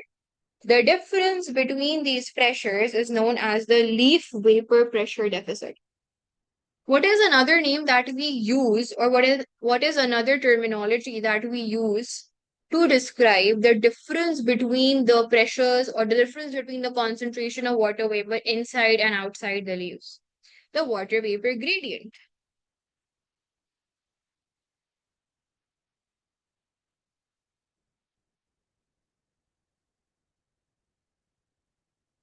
LPVD is one of the factors that influence the rate of transpiration. हमें पता है कि हमारे पास जो ये gradient होगा that would influence the rate of transpiration. Gradient अगर ज्यादा होगा यानी डिफरेंस अगर ज्यादा होगा तो ट्रांसपिरेशन ज्यादा होगी, और अगर डिफरेंस जो है वो कम होगा तो ट्रांसपिरेशन कम होगी. Scientists measured the effect of changing the LVPD on the rate of transpiration in several species of flowering plant that live in a variety of different habitats. Two of these species were Nerium oleander, a species that is adapted to grow in hot, dry conditions. Helianthus annuus, a species that is not adapted for survival in hot and dry conditions. Actually, figure 5.1 shows the effect of increasing the LVPD on the rate of the transpiration of the two species. यानी कि we are changing the water vapor gradient, हम water vapor gradient change कर रहे हैं, and we are seeing कि किस तरह से water vapor gradient change करने की वजह से transpiration में फर्क पड़ता है. This is the species. Helianthus annuus is the species not adapted for dry conditions, whereas this is the graph of the species Nerium oleander, which is adapted, not adapted, and this is adapted for dry conditions. Now, as it is obvious, हमारे पास वो species जो आपकी dry conditions में रह रही है, वो इस तरह से adapted होगी कि उसका जो rate of transpiration है वो क्या कहते हैं कम होगा, बिकॉज हमने कल ही जीरोफाइट्स पढ़ा ना. जीरोफाइट्स कौन से प्लांट्स होते हैं? The plants which are adapted to live in dry conditions. So हमारे पास जितने भी स्पीसीज ड्राई कंडीशंस में रह रहे होंगे उनकी ऐसी अडेप्टेशन होंगी कि उनका जो रेट ऑफ ट्रांसपिरेशन है वो कंपैरेटिवली कम होगा from the species which live in climates which are not dry. क्योंकि वहां पर वो क्योंकि उनके पास वो वाटर लॉस अगर करेंगे तो उनको उनकी इन्वायरमेंट से वाटर मिल रहा होगा. सो हमारे पास जो वो स्पीशीज होती हैं जो कि ड्राई कंडीशन में नहीं रहते उनमें ट्रांसपिरेशन कंपैरेटिवली ज्यादा होती है. ऑन दी अदर हैंड वो स्पीसीज जो ड्राई कंडीशंस में डिजर्ट एरियाज में रहते हैं उनमें ट्रांसपिरेशन कम होती है. Is this relationship, is this understanding, is this concept clear?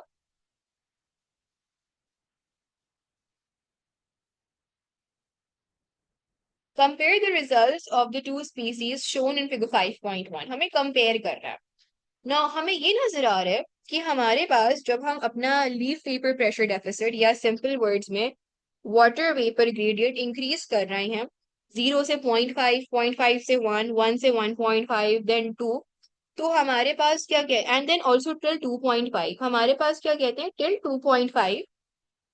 दोनों स्पीसीज में हम ऑब्जर्व कर रहे हैं that when we are increasing the leaf vapour pressure deficit from 0 all the way to 2.5, क्या हमारे पास रेट ऑफ ट्रांसपिरेशन दोनों में इंक्रीज हो रहा है?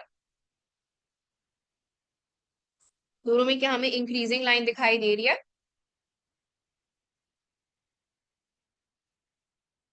सो अगेन यहाँ बात क्या हो रही है? कंपेयर की. कंपेयर में हमें कंपैरेटिव एनालिसिस देना होता है, हमें सिमिलैरिटीज और डिफरेंसेस की बात करनी होती है. So we will write that हमारे पास क्या कहती हैं that both the species in both the species we're absorbing an increase in the rate of transpiration until 2.5 kilopascal. So ये हमारे पास हमारा first marking point हो गया. Rate of transpiration increases for both species until 2.5 kilopascals. If we talk about differences, तो हमारे पास अगर आप differences देखो तो हमारे पास 2.5 के बाद जो आपका हेलियंथस एनियस है उसकी ट्रांसपिरेशन जो है वो कांस्टेंट है। और अगर आप देखो नेरियम ओलियंडर की तो उसकी ट्रांसपिरेशन में हल्का सा आपको डिक्रीज नजर आ रहा है। Can you observe that in the results कि एक की ट्रांसपिरेशन जो है वो कांस्टेंट है आफ्टर 2.5 किलो पास्कल्स और दूसरे की जो ट्रांसपिरेशन है उसमें स्लाइट डिप आ रहा है। So we would say for after 2.5 kilopascals, the transpiration of H aneus is constant, whereas the rate of transpiration slightly decreases for N oleander. फिर हमारे पास क्या कहते हैं कंपैरेटिवली जो रेट ऑफ ट्रांसपिरेशन है फॉर ऑल एलवीपीडी वैल्यू वो ज्यादा किसका है, वो आपका हेलियस एनियस का रेट ऑफ ट्रांसपिरेशन ज्यादा है। और जो आपका नेरियम ओलियंडर है उसका जो रेट ऑफ ट्रांसपिरेशन है it is lower for all LVPD values. So rate of transpiration of H annuus is higher at all LVPD values,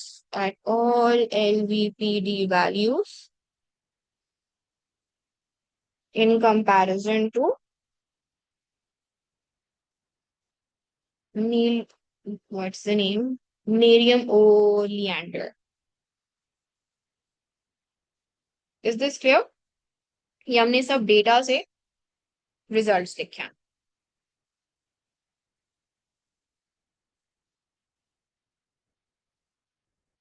So we've given one similarity and we have given two differences. Figure 5.2 shows part of a plant of Nerium oleander. Nerium oleander is the species living in dry, hot conditions. इसमें हमारे पास कम rate of transpiration है। Figure 5.3 shows a cross section of an oleander leaf. हमारे पास हमें एक cross section नजर आ रहा है। Figure 5.4 is a drawing of a high power view of region N on figure 5.3. इस पार्ट N का जो हाई पावर या मैग्निफाइड व्यू है वो हमें कहाँ नजर आ रहा है, इस वाली फिगर 5.4 में नजर आ रहा है। State and explain two adaptations shown by the leaves of N oleander that are visible in figure 5.3 and figure 5.4. N oleander एक जीरोफाइट है, वो सर्वाइव कर सकता है, वो अडेप्टेड है to live in dry arid hot conditions, यानी कि उसमें से कम ट्रांसपिरेशन होगी, ये उसके लिए अडेप्टेड है। हमें एक फीचर लिखना है कि किस तरह से it is adapted in figure 5.3 और एक फीचर हमें फिगर 5.4 से बताना है। So I am zooming in figure 5.3, look at figure 5.3 and tell me क्या फीचर्स आपको नजर आ रहे हैं which suggest that हमारे पास this particular plant is adapted to survive in dry arid conditions। क्या फीचर्स हैं जो कि इसके रेट ऑफ ट्रांसपिरेशन को मिनिमाइज करने में उसकी मदद करेंगे।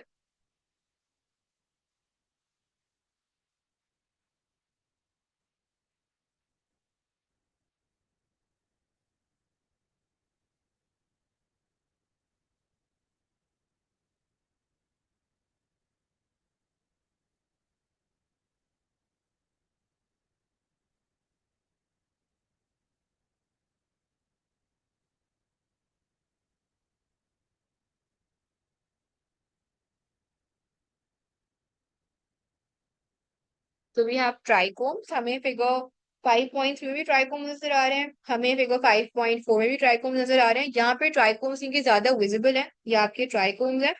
सो यहाँ पे फिगर 5.4 में मैं ट्राइकोम्स लिख देती हूँ और किसी ने संकन स्टोमेटा लिखा था, है ना। मैंने संगन स्टोमेटा कहीं पढ़ा था। अगर स्टोमेटा ओपन है तो हमारे पास वाटर लॉस होगा। हमारे पास क्लोज स्टोमेटा के थ्रू वाटर लॉस नहीं होता, ओपन स्टोमेटा के थ्रू वाटर लॉस होता है। और यहाँ पे हमारे पास stomata open, this is an open stomata. So yeah, we can't say that the stomata is closed. These are sunken stomata. ठीक है, sunken stomata का क्या मतलब है कि आप यहाँ पर देख सकते हो कि ये हमारे पास पिट्स और डिप्रेशन है ना। सो इन डिप्रेशन में हमारे पास स्टोमेटा होंगे। So we'll write about stomatas are present in pits, जिनको हम संकन स्टोमेटा बुलाते हैं। एंड हमारे पास ट्राइकोम्स होते हैं। ये क्या करते हैं, ये बेसिकली ये करते हैं कि ये हमारे पास जो वाटर वेपर ग्रेडियंट है उसको मिनिमाइज कर देते हैं, या हमारे पास एक ह्यूमिड एनवायरनमेंट क्रिएट करते हैं। दे ट्रैप द मॉइस्चर, जिसकी वजह से हमारे पास क्या कहते हैं, जो ओवरऑल रेट ऑफ ट्रांसपिरेशन है वो कम हो जाती है। ठीक है। Okay, I am gonna send the typed version of this answer in the paper that I share. Let's quickly do question number 6 as well. अच्छा जी, figure 6.1 shows antigens bound to antigen binding sites of an antibody molecule. So ये हमारे पास antigen जो हैं वो आपकी antigen binding site में bind हुए हुए हैं।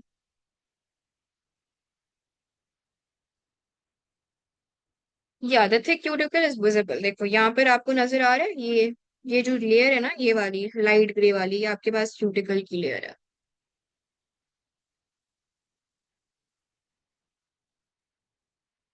So you can talk about cuticle as well in figure 5.3. अच्छा जी, antibodies are produced by plasma cells. Figure 6.1 shows antigens bound to antigen binding sites of an antibody molecule. Explain how the structure of an antigen binding site makes it specific to a particular antigen as shown in figure 6.1. हमारे पास ऐसा क्या खुसूसियत होती है antigen binding site की जिसकी वजह से वो स्पेसिफिक होती है to its antigen.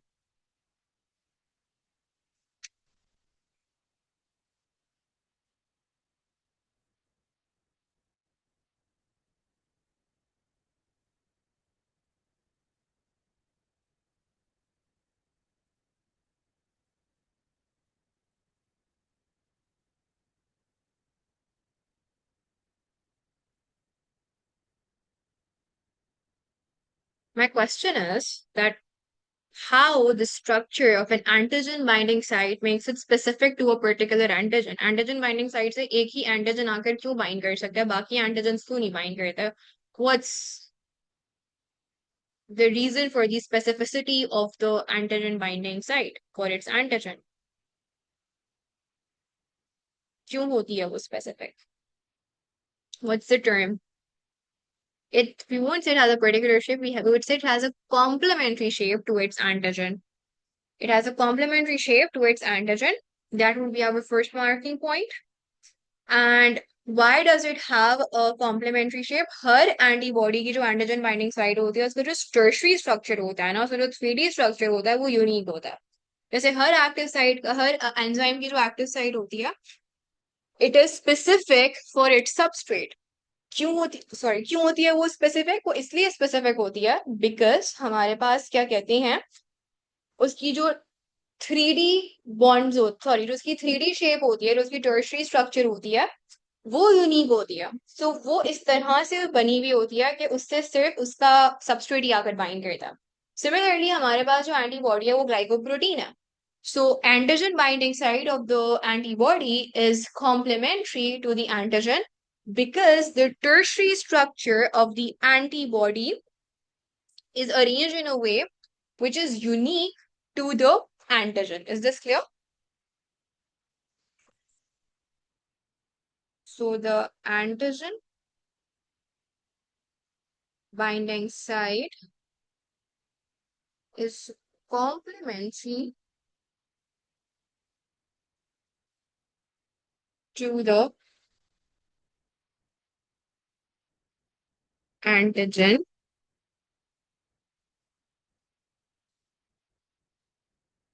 as the primary and tertiary structure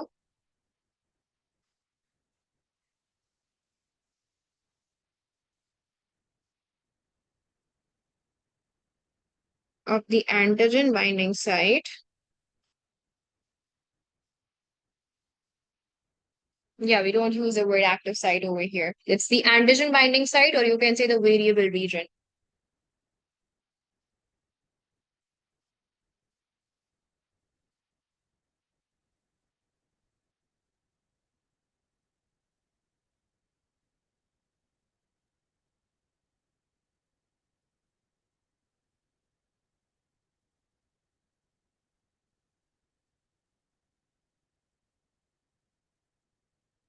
State the function of the hinge region of the antibody. Yeah, I've dropped a message to say I have to start the class 5 minutes late. We'll just wrap up this question. इतना सा बचा है. State the function of the hinge region of the antibody shown in figure 6.1. The hinge region basically provides flexibility to the antibody so that it can easily bind to the antigen.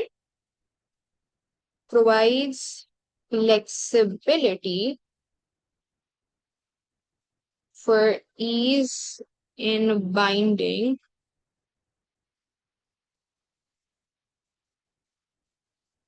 to the antigen. Antibodies can bind to membrane receptors on the cells of the immune system, such as macrophages. Suggests an advantage of antibodies binding to receptors on macrophages.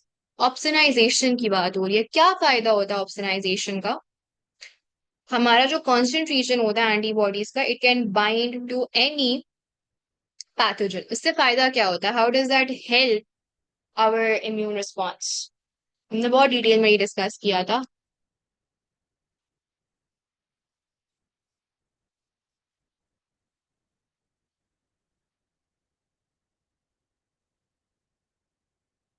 So the antibodies, उनका जो constant region होता है, constant region कौन सा part होता है? ये वाला पार्ट होता है. This is the constant region part. ये सारी एंटीबॉडीज का सेम होता है. This is constant in all antibodies. ये कांस्टेंट रीजन से किसी भी पैथोजन की सरफेस को कोट कर सकता है, टैग कर सकता है किसी भी पैथोजन की सरफेस को. So whenever a pathogen is coated by the antibodies, हमारे पास क्या कहती हैं? It becomes easier for the macrophages, for the phagocytes, to engulf a pathogen, to do the endocytosis of a pathogen, which is tagged by the antibody. So, antibodies can coat the surface of any pathogen via their constant region, promoting effective phagocytosis. Do you all remember this concept? मैंने बहुत detail में पढ़ाया था.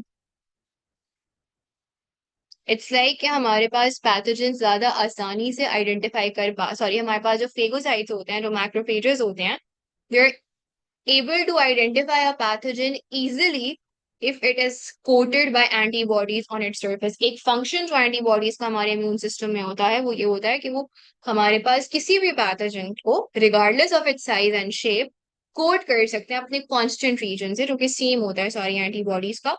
और ऐसे में जो भी हमारे पास पैथोजन कोटेड होता है विद एंटीबॉडीज, टैग्ड होता है विद एंटीबॉडीज, हमारे पास जब कीमोटैक्सिस करते हैं macrophages, so it becomes easier for the macrophages to recognize, attach, and engulf a pathogen which has antibodies on its surface. As long as it is within the margins, एक margin होता है जिसपे लिखा होता है for examiner use or do not write in this margin.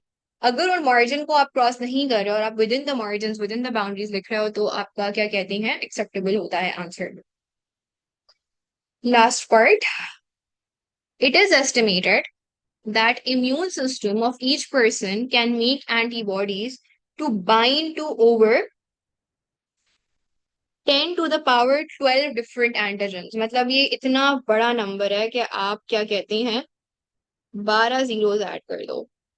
इतने सारे antigens के खिलाफ इतनी सारी एंटीबॉडीज बन सकती हैं। तो 10 to the power 12 एंटीजेंस के खिलाफ अगर आपके बॉडी एंटीबॉडीज बना सकती है, तो इसका मतलब है कि जितने एंटीजेंस हैं उतनी ही एंटीबॉडीज, उतनी ही डिफरेंट एंटीबॉडीज होंगी। सो 10 to the power 12 different antigens हैं, तो हमारी body can make 10 to the power 12 antibodies as well. When plasma cells make antibody molecules, they combine the polypeptides produced by the expression of genes for heavy chains and the genes for light chains. हमें पता है कि antibody क्या है। Antibody एक glycoprotein है, वो हमारे पास हेवी चेन्स और लाइट चेन से बनती है। हेवी चेन्स और लाइट चेन्स कैसे बनता है? प्रोटीन सिंथेसिस से बनता है। जीन एक्सप्रेशन क्या होता है? Gene expression is basically protein synthesis का दूसरा नाम। सो हमारे पास जब भी प्लाज्मा सेल कोई एंटीबॉडी बनाता है, तो वो 4 पॉलीपेप्टाइड चेन्स, जिनमें से 2 हैवी होती हैं, 2 लाइट होती हैं, उनको कंबाइन करता है, उनकी प्रोटीन फोल्डिंग करवाता है और हमारी एंटीबॉडी बन जाती है। ठीक है। Research has shown that producing this very large number of antibodies is only possible by modifying the primary transcript of genes that code for heavy chains and genes that code for light chains. अगर हमें 10 to the power 12 antigens के खिलाफ 10 to the power 12 unique different antibodies बनानी है, इतनी सारी antibodies, plasma cell ऐसे नहीं है कि प्लाज्मा सेल के पास 10 to the power 12 जीन सिर्फ एंटीबॉडीज बनाने के लिए हैं। अगर इतनी सारी जीन्स एंटीबॉडीज बनाने के लिए हमारी बॉडी में होती, तो फिर बाकी प्रोटीन्स कैसे बनते हैं? तो रिसर्चर्स ने ये पता किया कि हमारे पास जो इतनी सारी यूनिक एंटीबॉडीज बन पाती है ना, वो modification of the primary transcript से बन पाती हैं। Suggest how this modification of the primary transcripts occurs in plasma cell. Primary transcript क्या होता है? Can you guys tell me what's the primary transcript?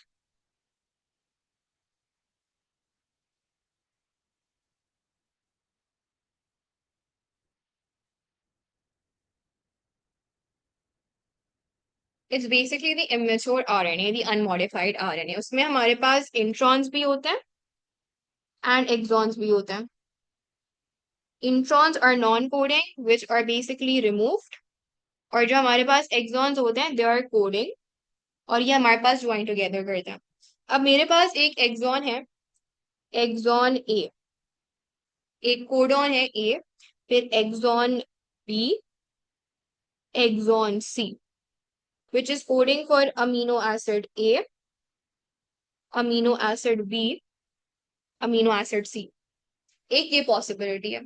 हमारे पास जरूरी नहीं है कि एक्सॉन हमेशा एक ही तरह से एसोसिएट हो।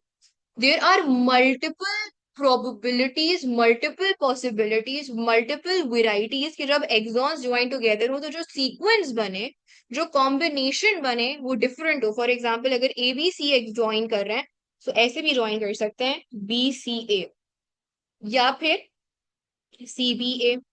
और जित फॉर एग्जाम्पल जरूरी थोड़े कि 3 ही एक्सॉन्स होते हैं, हमारे पास 400 300 एक्सॉन से मिलकर एक मिच्योर आरएनए बन रहा है। तो हमारे पास अगर 400 एक्सॉन्स हैं, तो सोचो कितने यूनिक पॉसिबल सीक्वेंस उनके हो सकते हैं। सो हमारे पास जो ये पॉसिबिलिटी आती है ना कि हम अपनी प्राइमरी ट्रांसक्रिप्ट को यूनिक तरीकों से मॉडिफाई करके या यूनिक तरीकों से उनके एक्सॉन्स ज्वाइन करके मल्टीपल पॉसिबिलिटीज बनाए, इसकी वजह से हमारे पास यूनिक किस्म के sequence of polypeptide amino acids बनेंगे। यानी कि हमारे पास एक ही किस हमारे पास क्या कहते हैं, हेवी चेन्स और लाइट चेन्स बनाने की जीन्स वही हैं, जीन्स चेंज नहीं हो रही, genes are the same. But हमारे पास जब जीन से प्राइमरी ट्रांसपोर्ट बनता है, उससे इंट्रॉन्स रिमूव होता है। इंट्रॉन्स रिमूव होने के बाद एक्सॉन्स ज्वाइन टुगेदर करता है। एक्सॉन्स किस सीक्वेंस में ज्वाइन टुगेदर कर रहे हैं, that sequence can very, that sequence can change. So removal of introns during splicing would result in fragmentation. अब हमें क्या करना है, हमें इन फ्रेगमेंटेड एक्सॉन्स को, जिनके बीच से हमने इंट्रॉन्स निकालने हैं, इन एक्सॉन्स को जोड़ना है। अब जब हम इन एक्सॉन्स को जोड़ेंगे, तो देयर इज अ पॉसिबिलिटी कि हम मल्टीपल डिफरेंट सीक्वेंस में या मल्टीपल डिफरेंट कॉम्बिनेशंस में इन एक्सॉन्स को जोड़ें, जिसकी वजह से हमारे पास क्या कहते हैं, मल्टीपल यूनिक प्राइमरी स्ट्रक्चर्स बन सकते हैं। और मल्टीपल यूनिक प्राइमरी स्ट्रक्चर्स की वजह से मल्टीपल यूनिक क्वार्टनरी स्ट्रक्चर्स बन सकते हैं।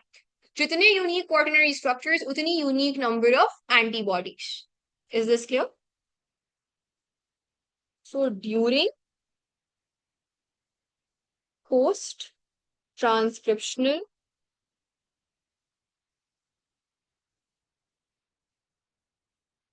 modification, introns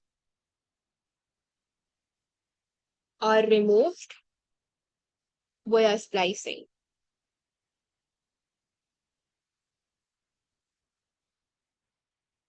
When the exons are joined together,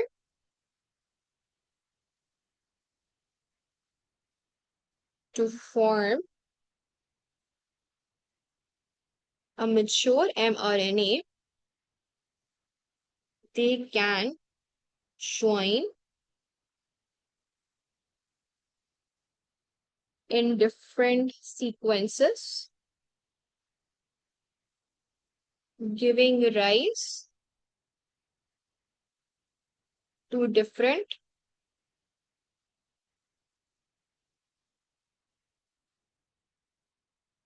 primary structures and hence different quaternary structures of the final glycoprotein.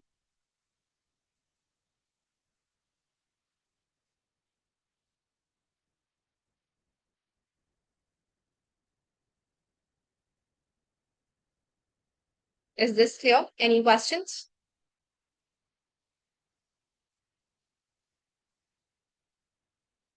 Yes. Yeah, obviously I'll send PDF. I'll upload it after the class. Yeah. Okay. That's it for the class. You guys can leave for Zero Hub's class. Thank you so much. Take care. Allah Hafiz. See you guys tomorrow.